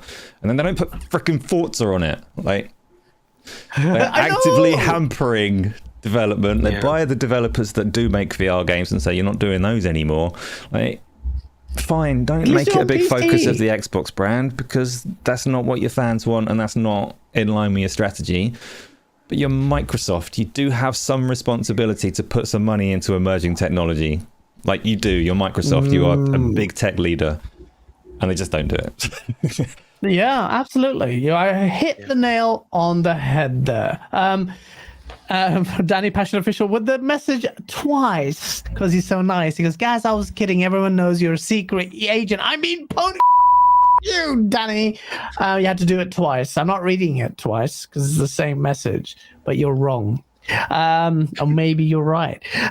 Before we go into that, and I just released a video a few hours ago. Algorithm doesn't like it. No one gives a shit about Halo, apparently. Or maybe just didn't title the video right. But big news for Xbox. That was lots of speculation for ages, and they can watch the video on it, but it's time to get the guest's opinion on this. Halo is now apparently moving engines. I've never seen anything like this before. Lemon, you said it wasn't dead. It's dead. What are you talking about? No, I'm being a bitch. No, it's not. Before we get into Halo, I'm getting PSVR 2, right? And sorry. I'm gonna do an unboxing on it, right? And I'm gonna give an honest review also, because you can't take what these people say. Yeah, you can't. Right now, it's like when a new piece of technology come out, somebody get their hands on, and it's from a specific place or company, they throw their BS into it. Like, yeah. So I just wanted to say that. So I'm gonna listen out to you and tell me what you think, because you are a big. Even your intro had a bloody visor on your head, so the PSVR will fit fine. So I'm intrigued. And you also tweeted earlier, it's like all these cats crying about paying full price for games or like premium services, and you better not be buying PSVR 2 as well. Because that is a premium product. But I believe in the vision of VR. I've always believed and sided with Acer. It is the future one day, so I respect Sony for taking the punt there. But in terms of Halo is changing engines, Lemon. It's going to Unreal Engine. People are worried, people are scared, people are crying. No, they're not doing all that, but some people are worried maybe that it will lose the Halo feel. But what's your take on it? Are you happy that Halo is moving to Unreal Engine? I don't play engines, I play games. Right? We play the game. I don't care what it's conversation done. Thank you, Lemon. Next time. It's like I see people crying. Like, this is the first game they made Slipspace, right? Yeah. We know Unreal, the history with Unreal is easier for developers. It makes it simple. Only thing I'm worried about is we ain't seen nothing in Unreal running at 120 frames per second. Yeah, so great point. Because Fortnite is on Unreal Engine 5.1, but if you try to play 120, it goes back to the old graphics, right? Yeah. So I have a problem. Yeah. That's my worry. But that's a good point. The performance at 120 frames is a very good point. Right. That's the only thing I'm worried about. I don't listen. Them switching engines, them switching management, whatever you need to do to fix that group of people that's making the game, do what you got to do, right? But technically, I don't care if they switch the engine. I just want them to make the game glorious. Bring it back to giving us the content. People complain about stuff in Halo, but nobody ever talks about we don't have enough maps. Yeah. That's the biggest thing. Yeah. That's the biggest thing wrong with Halo. It's like people complained about Battlefield all last year. The main thing they never said is it has no voice chat. They just got it like 2 or 3 months ago. By the way, right? They had no voice chat. Everybody's talking about all this other stuff. I'm like, so I don't have voice chat. That's ridiculous. Right, I don't have voice chat. So Halo, how you don't have at least have a bunch of classic maps? Something. I will say that's a good point on the classic maps point. The community is doing a 1,000,000,000% times better job than 343 themselves in creating those maps. They are creating them so well that they look so faithful. Yes. Shout out to massively talented community members, man. They just do some next level. I was sharing in groups like, what is this? 343 hasn't even created a map this good. Right. But we're being positive. Hoggy, Unreal Engine, a pivot like this is surely an admission of failure, but also a sign of a drastic pivot like this. Also, maybe a good sign. We don't get Halo campaign content, I assume, for a long period of time now. What's your take on this thing, man? Well, look, it's admission of a major issue that they run into, right? There's been a whole bunch of development headaches. Much of it comes from all the way from the top of not wanting to invest while they were trying to make this game, and then they suddenly decided to invest, but they brought in a whole bunch of contractors, and the state of Washington, of course, has their limitations on contractors, can only be contractors for so long, and all that crap, right? So we have all that crap, and that's how that engine was made, right? They took Blam, whatever the Halo engine, created this new version, right, and did this thing. The problem with all that is you have to learn the engine, right? So they have to develop the engine to make it easy for people to come in and make content, and this is the headache they ran into, and so their answer to that was, hey, the big content we need to make, we're gonna create Forge so that it's so good that even our people will use that to make maps, because that essentially is what they've ended up doing, right? And okay, that's fine, but that took so freaking long. There was a content drought, right? Now this is why I hate the whole Battle Pass live service thing. While that was happening, they're still making all these skins. You get your cat ears and all the okay, that's development work. Somebody spent time doing that instead of making a map, making a mode. We have very few of the modes that have already existed, right? That's the stuff they should have been working on. They didn't do that. And I think the biggest failure was paying attention to that part of it instead of saying, you know what? No, this is a Halo game. Multiplayer and campaign, buy it together, just have Halo, and then have the 15 or so maps that come at launch, and then we're going to add, like they've done before. 3 months later, here's 4 or 5 maps. 6 months later, here's 4 or 5 maps, right? Just like they did with every other bloody Halo. Just do that. I don't need the Battle Pass crap. Some people love it. Good for you. I don't. I wanted to play Halo, right? I wanted to get into the maps. Give me all the, even bring in classic maps, and they've done that before too, right? Just bring them in and then bring new ones. And instead of this whole long delay of, I think we ended up with 5 new maps after a year, right? And that's ridiculous, right? But that is because they did this live service thing, where every week, here's the new content you have to be able to buy, right? And that's what they put in there, right? And okay. That's the thing. So I think that was, I don't know if they've learned the lesson though, because I think they're going to continue this live service path. And so if they say the next game, we're not going to do that, right? So changing the engine, fine. Like Lemon said, okay. Does that matter to me? Not necessarily. Is it a good thing for getting talent? Sure. There's a lot of people that use UE. It's not the biggest engine by any stretch. There is a bigger one that would actually be interesting if somebody wanted to tackle that, which is COD's engine, which is actually a derivative of idTech, right? And if they're going to have ABK, they will have thousands of employees that know how to deal with that engine, right? So that is a whole other discussion that's a potential, right? That have in-house talent to be able to help.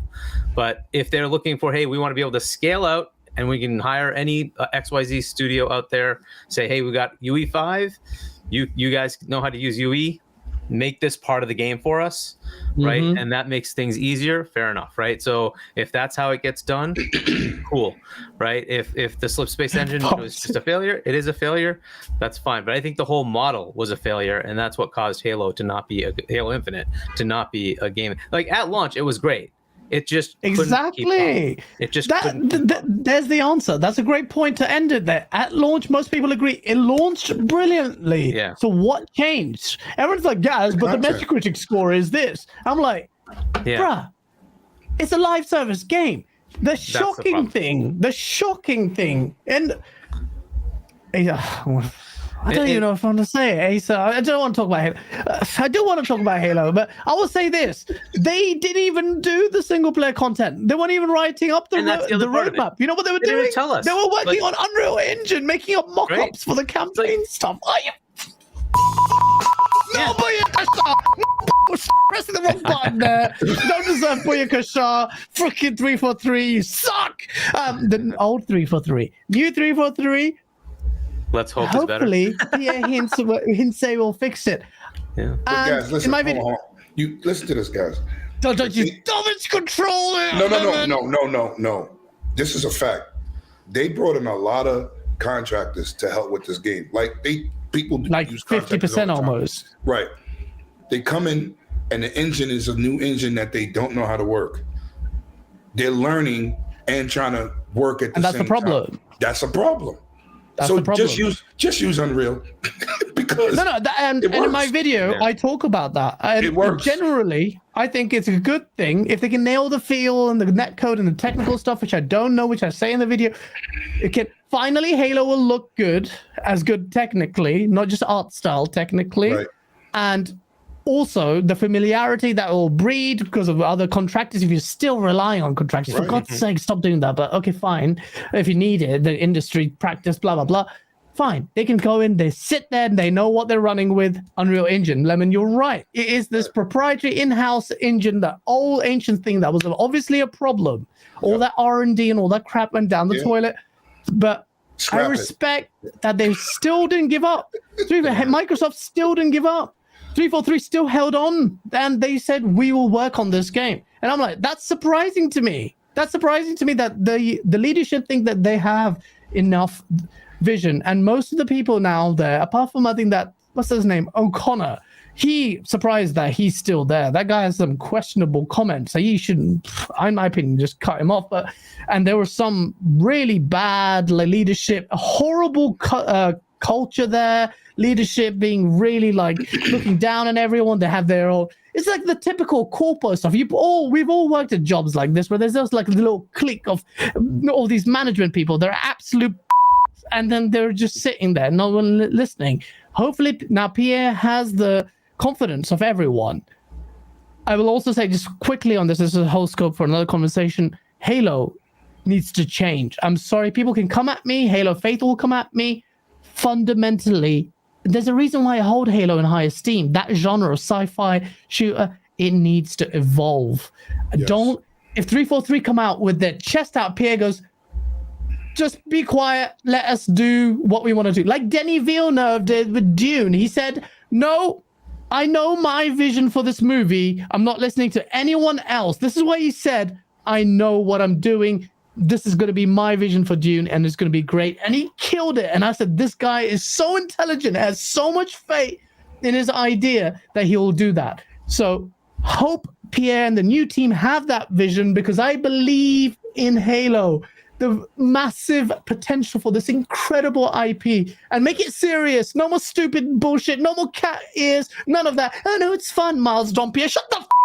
I just want serious, mature, AAA, sick experience. I'm not putting. Give me a job there. Don't give me a job. I don't want to work there. I'll kill everyone. Cat ears on my Spartan. I'm not doing that. I'm not doing that. I'm not. I see that all the time, and it I'm pisses okay me with off. doing that as long as the other content comes first, right? So Yeah, if you give me the content fine. and you want to do that other stuff, fine. But like, if that's the concept, that's what they've given us. They didn't give us maps. They gave us cat ears, right? Toxic Hey, thank you. know, Well, like- it was a great show until you started talking about Halo. Yeah, And now it is shut what up, it is. Toxic. Oh, Right. sorry, with reverb. Yeah, no, look. I'm positive, optimistic, but I will be scathing in my remarks. I believe this is their last chance. If you don't get it right properly, let it die. Let Halo die. I will cry into a pillow. Give Halo to Coalition. No, don't give it to Coalition because of this next topic. Shout out to the new member of the team. That's wicked. Let's just welcome to the GameOnDaily family. Sorry, Spotify listeners, your eardrums are gone. The Coalition. Why not give it to the Coalition? Because this is bad news. Bad news, more bad management. What is going on? Cough. Sorry. The Coalition has cancelled 2 of its IPs, 2 new IPs, and is now focusing on Gears of War 6. Can I just lead with this very quickly so I can just steer it in, hopefully, divergent? Well, you can come at me if I'm wrong. Can I just say this? Asa, Jahagi, Lemon, talk to me, bruh. What the flip is going on with the Coalition? They are too talented to be stuck on Gears of War. Is old. I get it, Gears fans, but you guys aren't even tolerating a whole formulaic shift. And even Special Nick, Kid Smooth don't even come at me. He's just, the thing needs to change. God of War changed. Gears of War can change. Make it survival horror. Make it gritty. Make it more linear. Make it bloody. That's what you're going to do. If you're going to do Gears 6, but Why cancel the 2 new IPs? They canceled 2 projects you didn't know existed. Bruh, they did though, didn't they? And they're just working on Gear 6, are they not? So that's the whole point, kid. That's not poor. Okay, forget the poor management thing, but they did work on it and they cancelled it. Why? Why did they cancel it? Coalition are too talented, Acer. What's your take on it? Talk to me. So my take on it is obviously we don't know anything about the 2 games that were supposedly cancelled. So you've got Gears of War on the one hand, or the mystery box. I want the freaking mystery box. I don't want another Gears of War more than I want something new and exciting. Yes. Give me the mystery box, and we're not going to get it. We're going to get another Gears of War. I will play Gears of War. Gears of War is like a flagship Xbox series. It's going to look brilliant. The Coalition are a fantastically talented studio. Give me the mystery box. I want the mystery box. Lemon, do you not want the mystery box? Yes. Listen, I love Gears, right? I love it. But come on, man. They gotta venture out. They gotta explore new horizons. You gotta make new IPs. You have to. You know what I'm saying? Look at Ghost of Tsushima. They ventured out and made something outside of what they usually do. And it's a fantastic adventure, right? Give us something new. Because we all know for years. Forza, Halo, Gears. Yep. Okay? We need something else. And I'm not talking about like all the other smaller games don't matter. I'm not saying that. But surprise us. Hi-Fi Rush. Do something. That's surprise us. And look how well received that was. You see? So they need to do something. I definitely was disappointed with that, hearing that they helped what's the name? The zombie. Why am I State of Decay. They helped with State of Decay and 3. the Matrix demo. Sorry. Yeah, that's what I was thinking. Oh, that's awesome too. But but yeah, they're very talented. I want the mystery box. Will look sick, but I want the mystery box. Huggy, if you don't say mystery box after being such a massive Harry Potter fan, I will disown you. Not that I own you, but yeah. Yeah. So look, this is an interesting move, right? Microsoft has been touting, or at least Phil, that he likes to give the developers openness to go try something else, and this is the opposite, right? So they allowed it and then said, no, we're taking it back. So there's several things that could be happening here, and I don't know which one of them it is, but they're all kind of bad. This could have been like the game could have been coming out as Bleeding Edge, right? So Bleeding Edge was another passion project, and it didn't go anywhere, unfortunately, right? So that one kind of died on the vine as it came out, and then it kind of just fizzled out. And they might have recognized that as they were doing this, and it could have been the Coalition management, along with Matt and Phil saying, okay, let's just can this and move back to Gears. I don't know that that's it. I think this might be like our reaction for last year to them, to Phil and the team, has been, what the F did you do? Right? And he's sitting here going, I'm greenlighting all these passion projects and I'm not getting my AAA games, right? And my console is recognized for Gears, Forza, Halo, as you just mentioned, right? Yeah. So where the heck is my Gears? Why don't I have a Gears that I can put out? It could be that. I don't know, right? I'm just trying to guess. Yeah, Kit's Move is saying why you're saying it's the management. We're not. We're saying that could be an issue, or could be internal quality mark wasn't holding up, and it said, look, this is not working. Or, here's another interesting thing is the last couple of Gears games came out with Rod Ferguson, right? He's the guy that led that studio, and then he went off to ABK to go do Diablo. Yeah. Right, so he's no longer there as the driving force, and maybe that's causing them to not be able to deliver correctly. And I don't know. And again, this is all during a pandemic. I don't know, right? I'm just trying to guess, right? So it could have been they weren't making their targets, and they aren't making what they're supposed to. And they're like, you know what? This is just not going anywhere. I can't have you in 7 years making a passion project. I need a Gears game this gen. Go make that happen, right? This is just me guessing, right? So it could be all of that. You're exactly right in the frame of thinking, in my opinion, because we don't have that information. I'm disappointed, though. I wanted to see them take Unreal Engine in a whole new direction, because they can do that, right? And like the little demos they showed, and I'm like, this is awesome. Like, yeah, let's see what this ends up being, right? Something totally different, something new, pushing the the Xbox Series X along with UE, right? Let's see what you can do with it. And unfortunately, it went nowhere. So that's somewhat disappointing, right? But I don't know if that will ever get greenlit or not. But yeah, I guess at least they want to get the Gears game going. But there's so many factors, and I don't know which one it is. Right? You can't go a generation without having Gears. That's crazy too. You can. No, you should. Yeah. No. That's like having a generation without Forza. It's not happening. Yeah, it's too big. That's the biggest IPs. That's probably it. And look, Phil probably had a mandate. You got to reduce X amount, right, as part of the corporate restructure, right, to get maybe yes. And it's like, where do I target, right? So 343 is obvious, right? That writing was on the wall. That was coming since Bonnie left. We knew that was happening. There's going to be all sorts of restructure, and they're going to refocus on how they're going to get this back on track.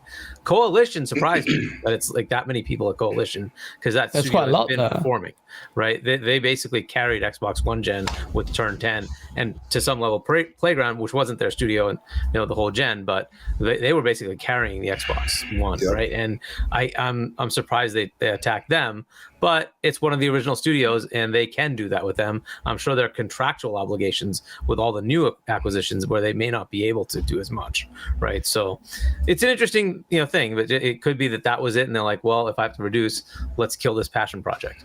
That could have been another avenue. I don't know, but I am kind of disappointed. I was looking forward to them announcing at this E3, right, that hey, this is the next Coalition game, and it's this totally different thing, and it'll come out next year, right? That would be fantastic. That brings excitement.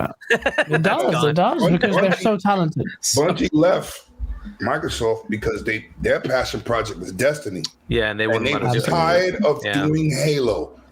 Yeah. They was like, listen, we can't be stuck on one game our whole career.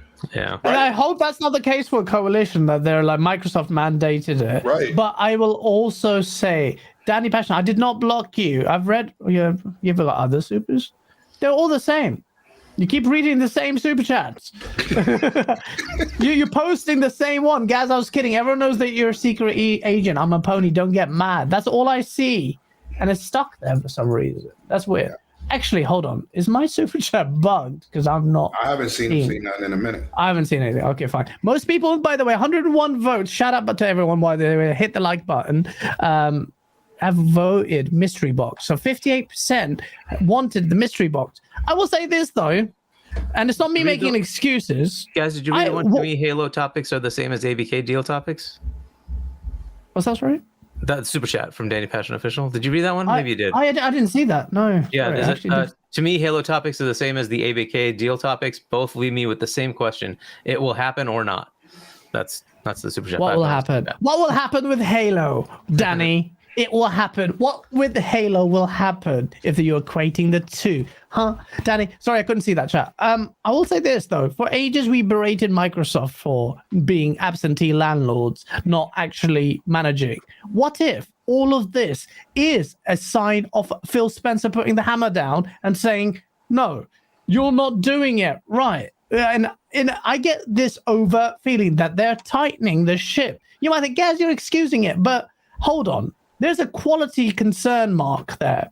And I don't know what the reasons are, but I do think this kind of situation will force Microsoft to finally sit down and consider when the whole exercise of Phil getting a mandate from Satya and whoever at Microsoft, when the budgetary, they had a whole wide mandate across Microsoft. You need to make cuts. They made cuts at 343 first, biggest ones. Coalition also cut the bloat, work on it, then maybe focus your efforts elsewhere. It's not always bad news. It doesn't work, especially when we don't have definitive information other than the fact that there have been cancellations of projects, which I still think is almost speculative, but Microsoft haven't come back to counter that. Jeff Grubb is on the money most of the time. So, yeah. Jigger J with a $5 super chat. I still want that spy game they teased before the Coalition became the Gears studio. Yes, Jigger. And Mav in chat, see you also mentioned the same thing. just want Coalition. We believe in their prowess. They've proven themselves to be very talented.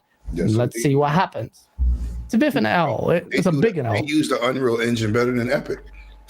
Absolutely, they helped them with the Matrix demo. Those are. Well, Gears will look great, but will it be the game it needs to be? I won't hate people. Round it up with couple of these other topics. Lemon, talk to me, man. Xbox hasn't had a very good PR week because one, they raised the prices of their consoles in Japan.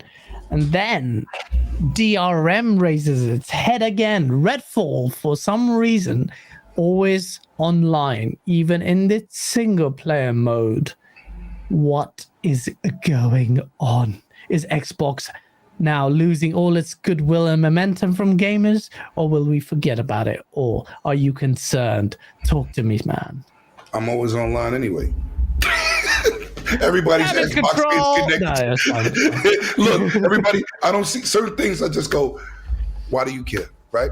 I don't play my Xboxes now. I got 2 Series X's. They're both connected to the internet all the time anyway. So, I mean, like, really, guys, what are we supposed to say with that, right? I'm not going to say it's true. It doesn't affect me right, practically. it doesn't, right? Like, I don't take my Xbox out of my house and play in my truck. So, when I see everybody going crazy on Twitter, you can still get internet on your truck in this day. I mean, age, that too, right? So, what I'm saying, like, I don't see any harm in a game has to be connected online. Maybe. Well, we gave GT7 Sport, one of them, a lot of flag for it. Why can't we not keep the same energy here? Because I didn't. Because I don't see. You didn't. Yeah. Because our systems are connected in our house online. What are you going to do? Take it out and play in the bathroom? I mean, what is the? I mean, maybe you could tell me something I don't know. I don't see an issue with that. I don't. Wait, so was there actually backlash on GT7 being online? I thought it was because of transactions. That was one of them.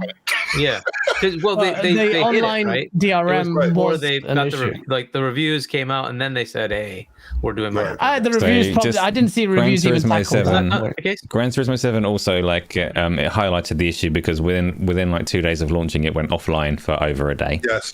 And only let you race like 4 tracks in one mode or something. So it was noted, But I mean, after the reviews, I mean, which one of us on this panel actually takes off? Sorry. Which one of us on this panel really removes your system and you're worried about not being online? Like, no. If I can't go online, internet is like oxygen now. You need it. Come on. Yeah, the flip side to that, and I'm not supporting one way or the other, is just if you were to say, let's say you wanted to play this game, I don't know, 15 years from now, will the service be available to actually let you start the game? It's a thought. I don't know if it's a big deal or not, but you know, see, if you're that's a good point. That's a good point. If you're touting this backwards compatibility thing, game preservation. Right, and then you have to consider what does that mean, right? Would Xbox keep all these services up and running indefinitely, or would they say, it's been like 15, 20 years, we're going to turn it off, right? So it's just something to think about. That's kind of one of the headaches you have. That's a good point. So it may be that at that point there's like a Redfall remaster, remake, remaster, or something like that replaces it. But God, but I'm just saying, right? It is what it is. This is what kind of happens these days. But that's a good point, though. That's a great point. That would be the thing I would think about. That super chat sums it up. That's how I feel. Moneybag 97 with the $5. I haven't read it yet, but apparently it sums it up. 2023, everything is online. Your cable, tablet, cell phone. So who is gaming not online? Very good question. That means we need to say GT7, we're being a little bit harsh on you. Now it's all fine. The Redfall thing, like, you're right that it's Phil Spencer that comes out and talks about game preservation, and whenever he said that about backwards compatibility, it was said there's 2 facets to that. You can look at your back catalogue and preserve it, but if you're serious, then you look at game preservation in the games that you are currently making for future generations, because that's what game preservation is. And I've also always said as well that game preservation to me personally isn't actually that important, but I respect the people that do want that. Right? If it's important to you and you want your games to be available offline and you want to buy games on a disc and be able to put that disc in your console and play it in 20 years' time, that is important to some people, not myself. But in the case of Redfall, They've not said that it's giving us anything for that trade-off. And that's important. That's the thing. I say preservation for me takes a backseat to innovation. So if they are using that connection to make the game better in some way, absolutely do it. I'm all for it. Don't care about preservation if you give me something good. If you're giving me nothing in return for it, probably give me the offline mode then, because otherwise it's just taking away and not giving anything. So absolutely, that's a great point, and I don't think they've come out and said what it is that necessitates this. Yeah, they haven't said what it needs to be connected for. So. Right. I don't know. But as to one of your points, right? What if this is the way they're going to give you better AI? This is the way they're going to give you better, computation locally for what you need for the actual players, and then the rest of, like, say, the background is more offline. Yeah, right. And if you get offline, that goes away, right? But maybe this is the way that the game evolves to the point where it's now finally doing what you want, right? Let's make the thing play better, but to do that, they need to take away some of the computational work and put it in cloud, and maybe do some of the AI work locally or whatever, right? So that when you're fighting, they actually react correctly. What's interesting, though, is if you go back to, like, Halo CE, just how good was that, right? Halo 2, Halo 3, and you look at those and, like, why is everything else just not, like... I know. I know. AI-wise as well. Yeah, it was so good, right? The AI stuff, right? Start off like that. And that was all MCC, offline, right? Didn't matter where it... No, he's talking about the original Halo 1 and 2. Yeah, like the AI still holds up Halo 2, to this day because of lack of progression in AI. And it will happen. Yeah. AI will be online, offloading, cloud use of another power of the cloud, crackdown, bad, like legacy there, but cloud or online tech will be transformative to AI when it can leverage that kind of like real AI in game worlds. Your single player games will be insane. Fear is still, Abdul is right. It's still one of the best. It holds out today. Even Condemned. Remember that game? The AI in that was great. Love that game. But to Ace's point, they haven't said any of that, right? If they came out and told us this is why, then it would justify it. Kid Smooth says it's because they've come back. It's for progression. Smooth, why can't progression be done offline? Like, he goes, progression system for Xperia, loot, gear carries over to MP. I mean, that's a very crap excuse. I'm sorry. Again, you can go into MP mode, right? So yeah, you're playing co-op. Obviously, you have to be online. I get all that, right? But if I'm playing offline, right? If I'm playing just a single player, why can't it be offline? Why does it have to be online? Yeah, I don't know. It doesn't have to. It has to be. It's got to be more. But they should tell you. Yeah, they should. Right? Tell you. Exactly. So people won't complain. Don't just say, "Oh, you got to be connected online." Close the door. That's what they now did. People are going to say something. Well, according to Smooth, it's all because of progression. They need to go online. I don't buy that, Smooth, or even if that's the legit excuse, I don't think that's good enough. Either way, Elden Ring. You have a title screen and you say, I want to play online because I want access to all of these co-op features. Or you say, I don't really want to play online. I want to play offline because I don't care for the co-op. I don't care for all the ghosts and stuff. I don't care for the online features. I want an offline game. You can switch between them, and your progress, as far as I know, carries across. There are genuine concerns around like cheating and things if you've got people that are dicking between the two, especially with a PC release. But for me, no, the reasons that they've given there are not like a good trade-off for an online requirement. And I say this as someone that doesn't care for preservation, and I'm not particularly concerned for Redfall. So I get that. I get why people are saying like this is being like exaggerated because I don't personally care about preservation. I'm always connected. I'm going to play Redfall, and I'm not going to care about it in 10 years' time. And for a lot of people, that's true, and it is a very fair comment. But we're not gaining anything worthwhile from it. So it is minor, but it's there.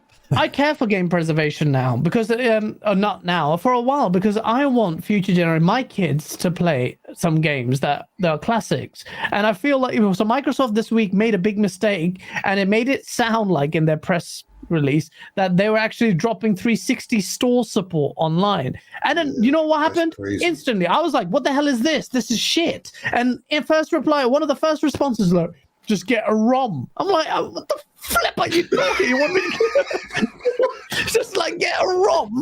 I just it's just like, I care for game preservation. I understand it now more, but I hate physical copies. So I'm in that weird limbo. So don't come at me with #forever_physical. You can suck my. I just think it is important. I want my kids, I want to sit them and play hey kids, you want to play Manhunt? Here it is. Okay, not Manhunt, but something less violent. But yeah, like it is important. Huggy, you made a great point about that. Like in the future, the ramifications of it shouldn't be short-sighted. It's just, ultimately though, in the short term, you're right, Lemon. Everyone has internet.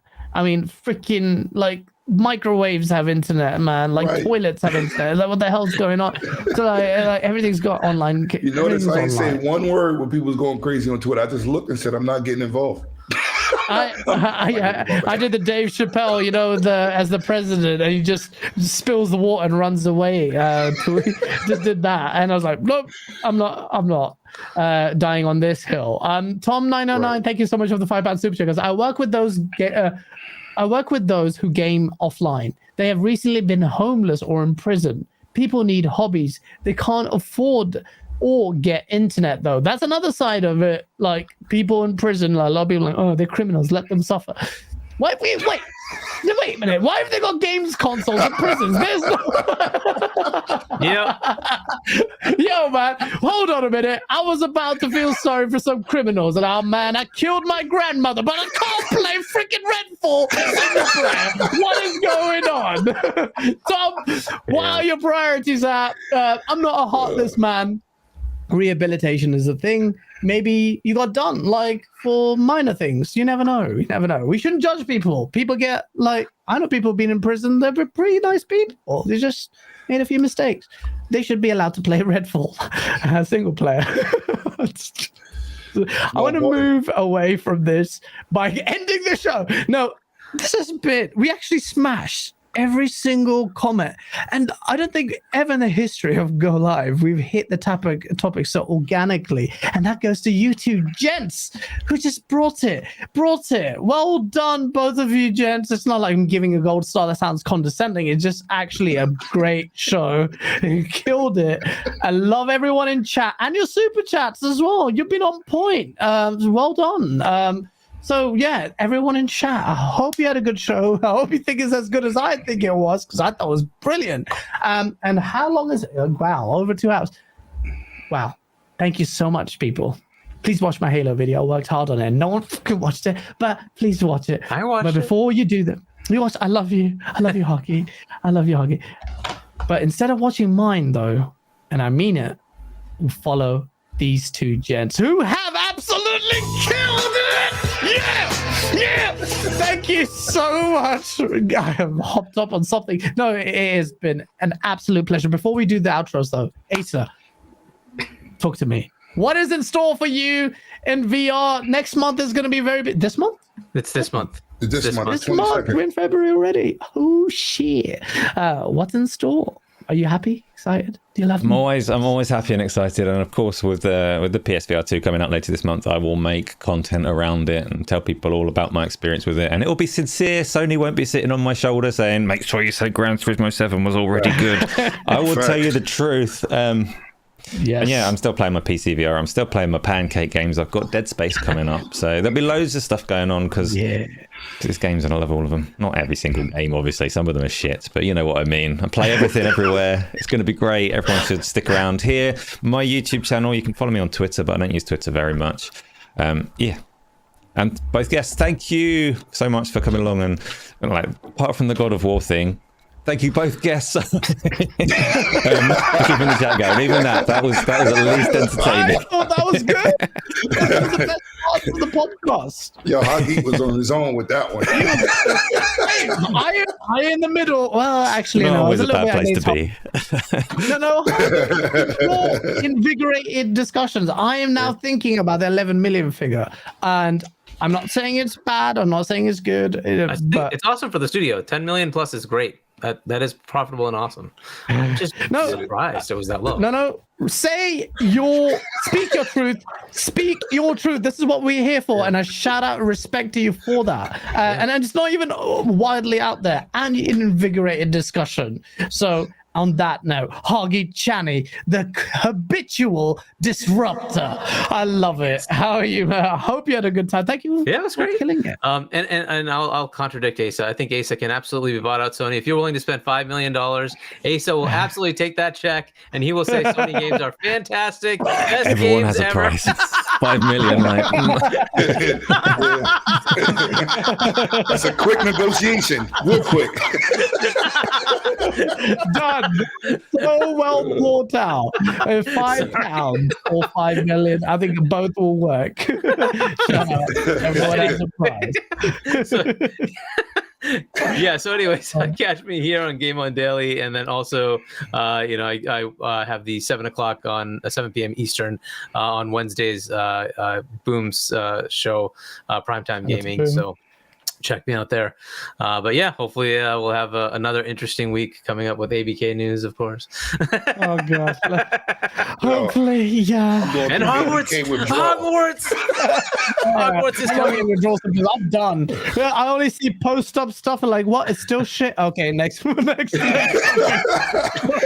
it's crazy. It's crazy. Speaking of crazy, Lemon Man. When we meet, I think the universe will destroy itself. There's too much energy. I should have taken a line of ketamine before I had the show with you. I love it, man. You're literally infecting me with your energy, man. Thank you so much. I hope you had a good time on the debut of your show. I had a blast. First of all, thanks for having me, man. Thanks for having me. Thank you. Of course, the host and Hoggy is my guy, man. Thank y'all so much. It's been a pleasure. Shout out to the chat because y'all was definitely lit. I really like the way y'all was going at my man Hoggy in the chat. I really enjoyed that. It was entertaining, man. It was entertaining. And guys, when we get to E3, we gonna turn up. It's gonna be mad. Yeah, it's gonna be crazy. It's gonna be crazy. Hopefully, we get to see you guys there if y'all pull up, man. Hoggy is probably gonna be there because he's definitely pulling up. He's booked. Already ready to go. Yeah, me too. I'm waiting for payday, but I will be there. Once again, very humbling to be here. You can find me on 108 Dragons TV, man, for all gaming news, and my podcast is in 40 minutes over there. The Dragons Den. Don't worry about it. I'm already set up. I'm good. I just got to go OBS. Yeah, well done. Yeah. And Skype for some reason. Yeah. Discord is terrible. But you can find me on 108 Dragons TV. It's everything across all social medias. Yeah, man, thanks for having me. It was a pleasure. Had a blast. Thank you so much. Sony, I got a price too. So I will take off this Xbox onesie. If you send me a PlayStation onesie with $100,000, I'll talk all things PlayStation. I don't need $5 million. Just $100K. I'm also easily bought. Pierre Hintze, if you want to step down, I will take your job. I will fix Halo. Let me go and do it. I will be bought. I will sell everything. For the low price of $200 million. Exactly. which is in the red for Halo and 343. Shout out to everyone in the chat. Thank you so much. And yeah, brilliant show. I have 2 videos. I always work in the works. Whenever they're out and they're ready, they'll come out. But thank you. Please hit the like button. Subscribe if you want to. And we'll see you next time. Take care. Bye.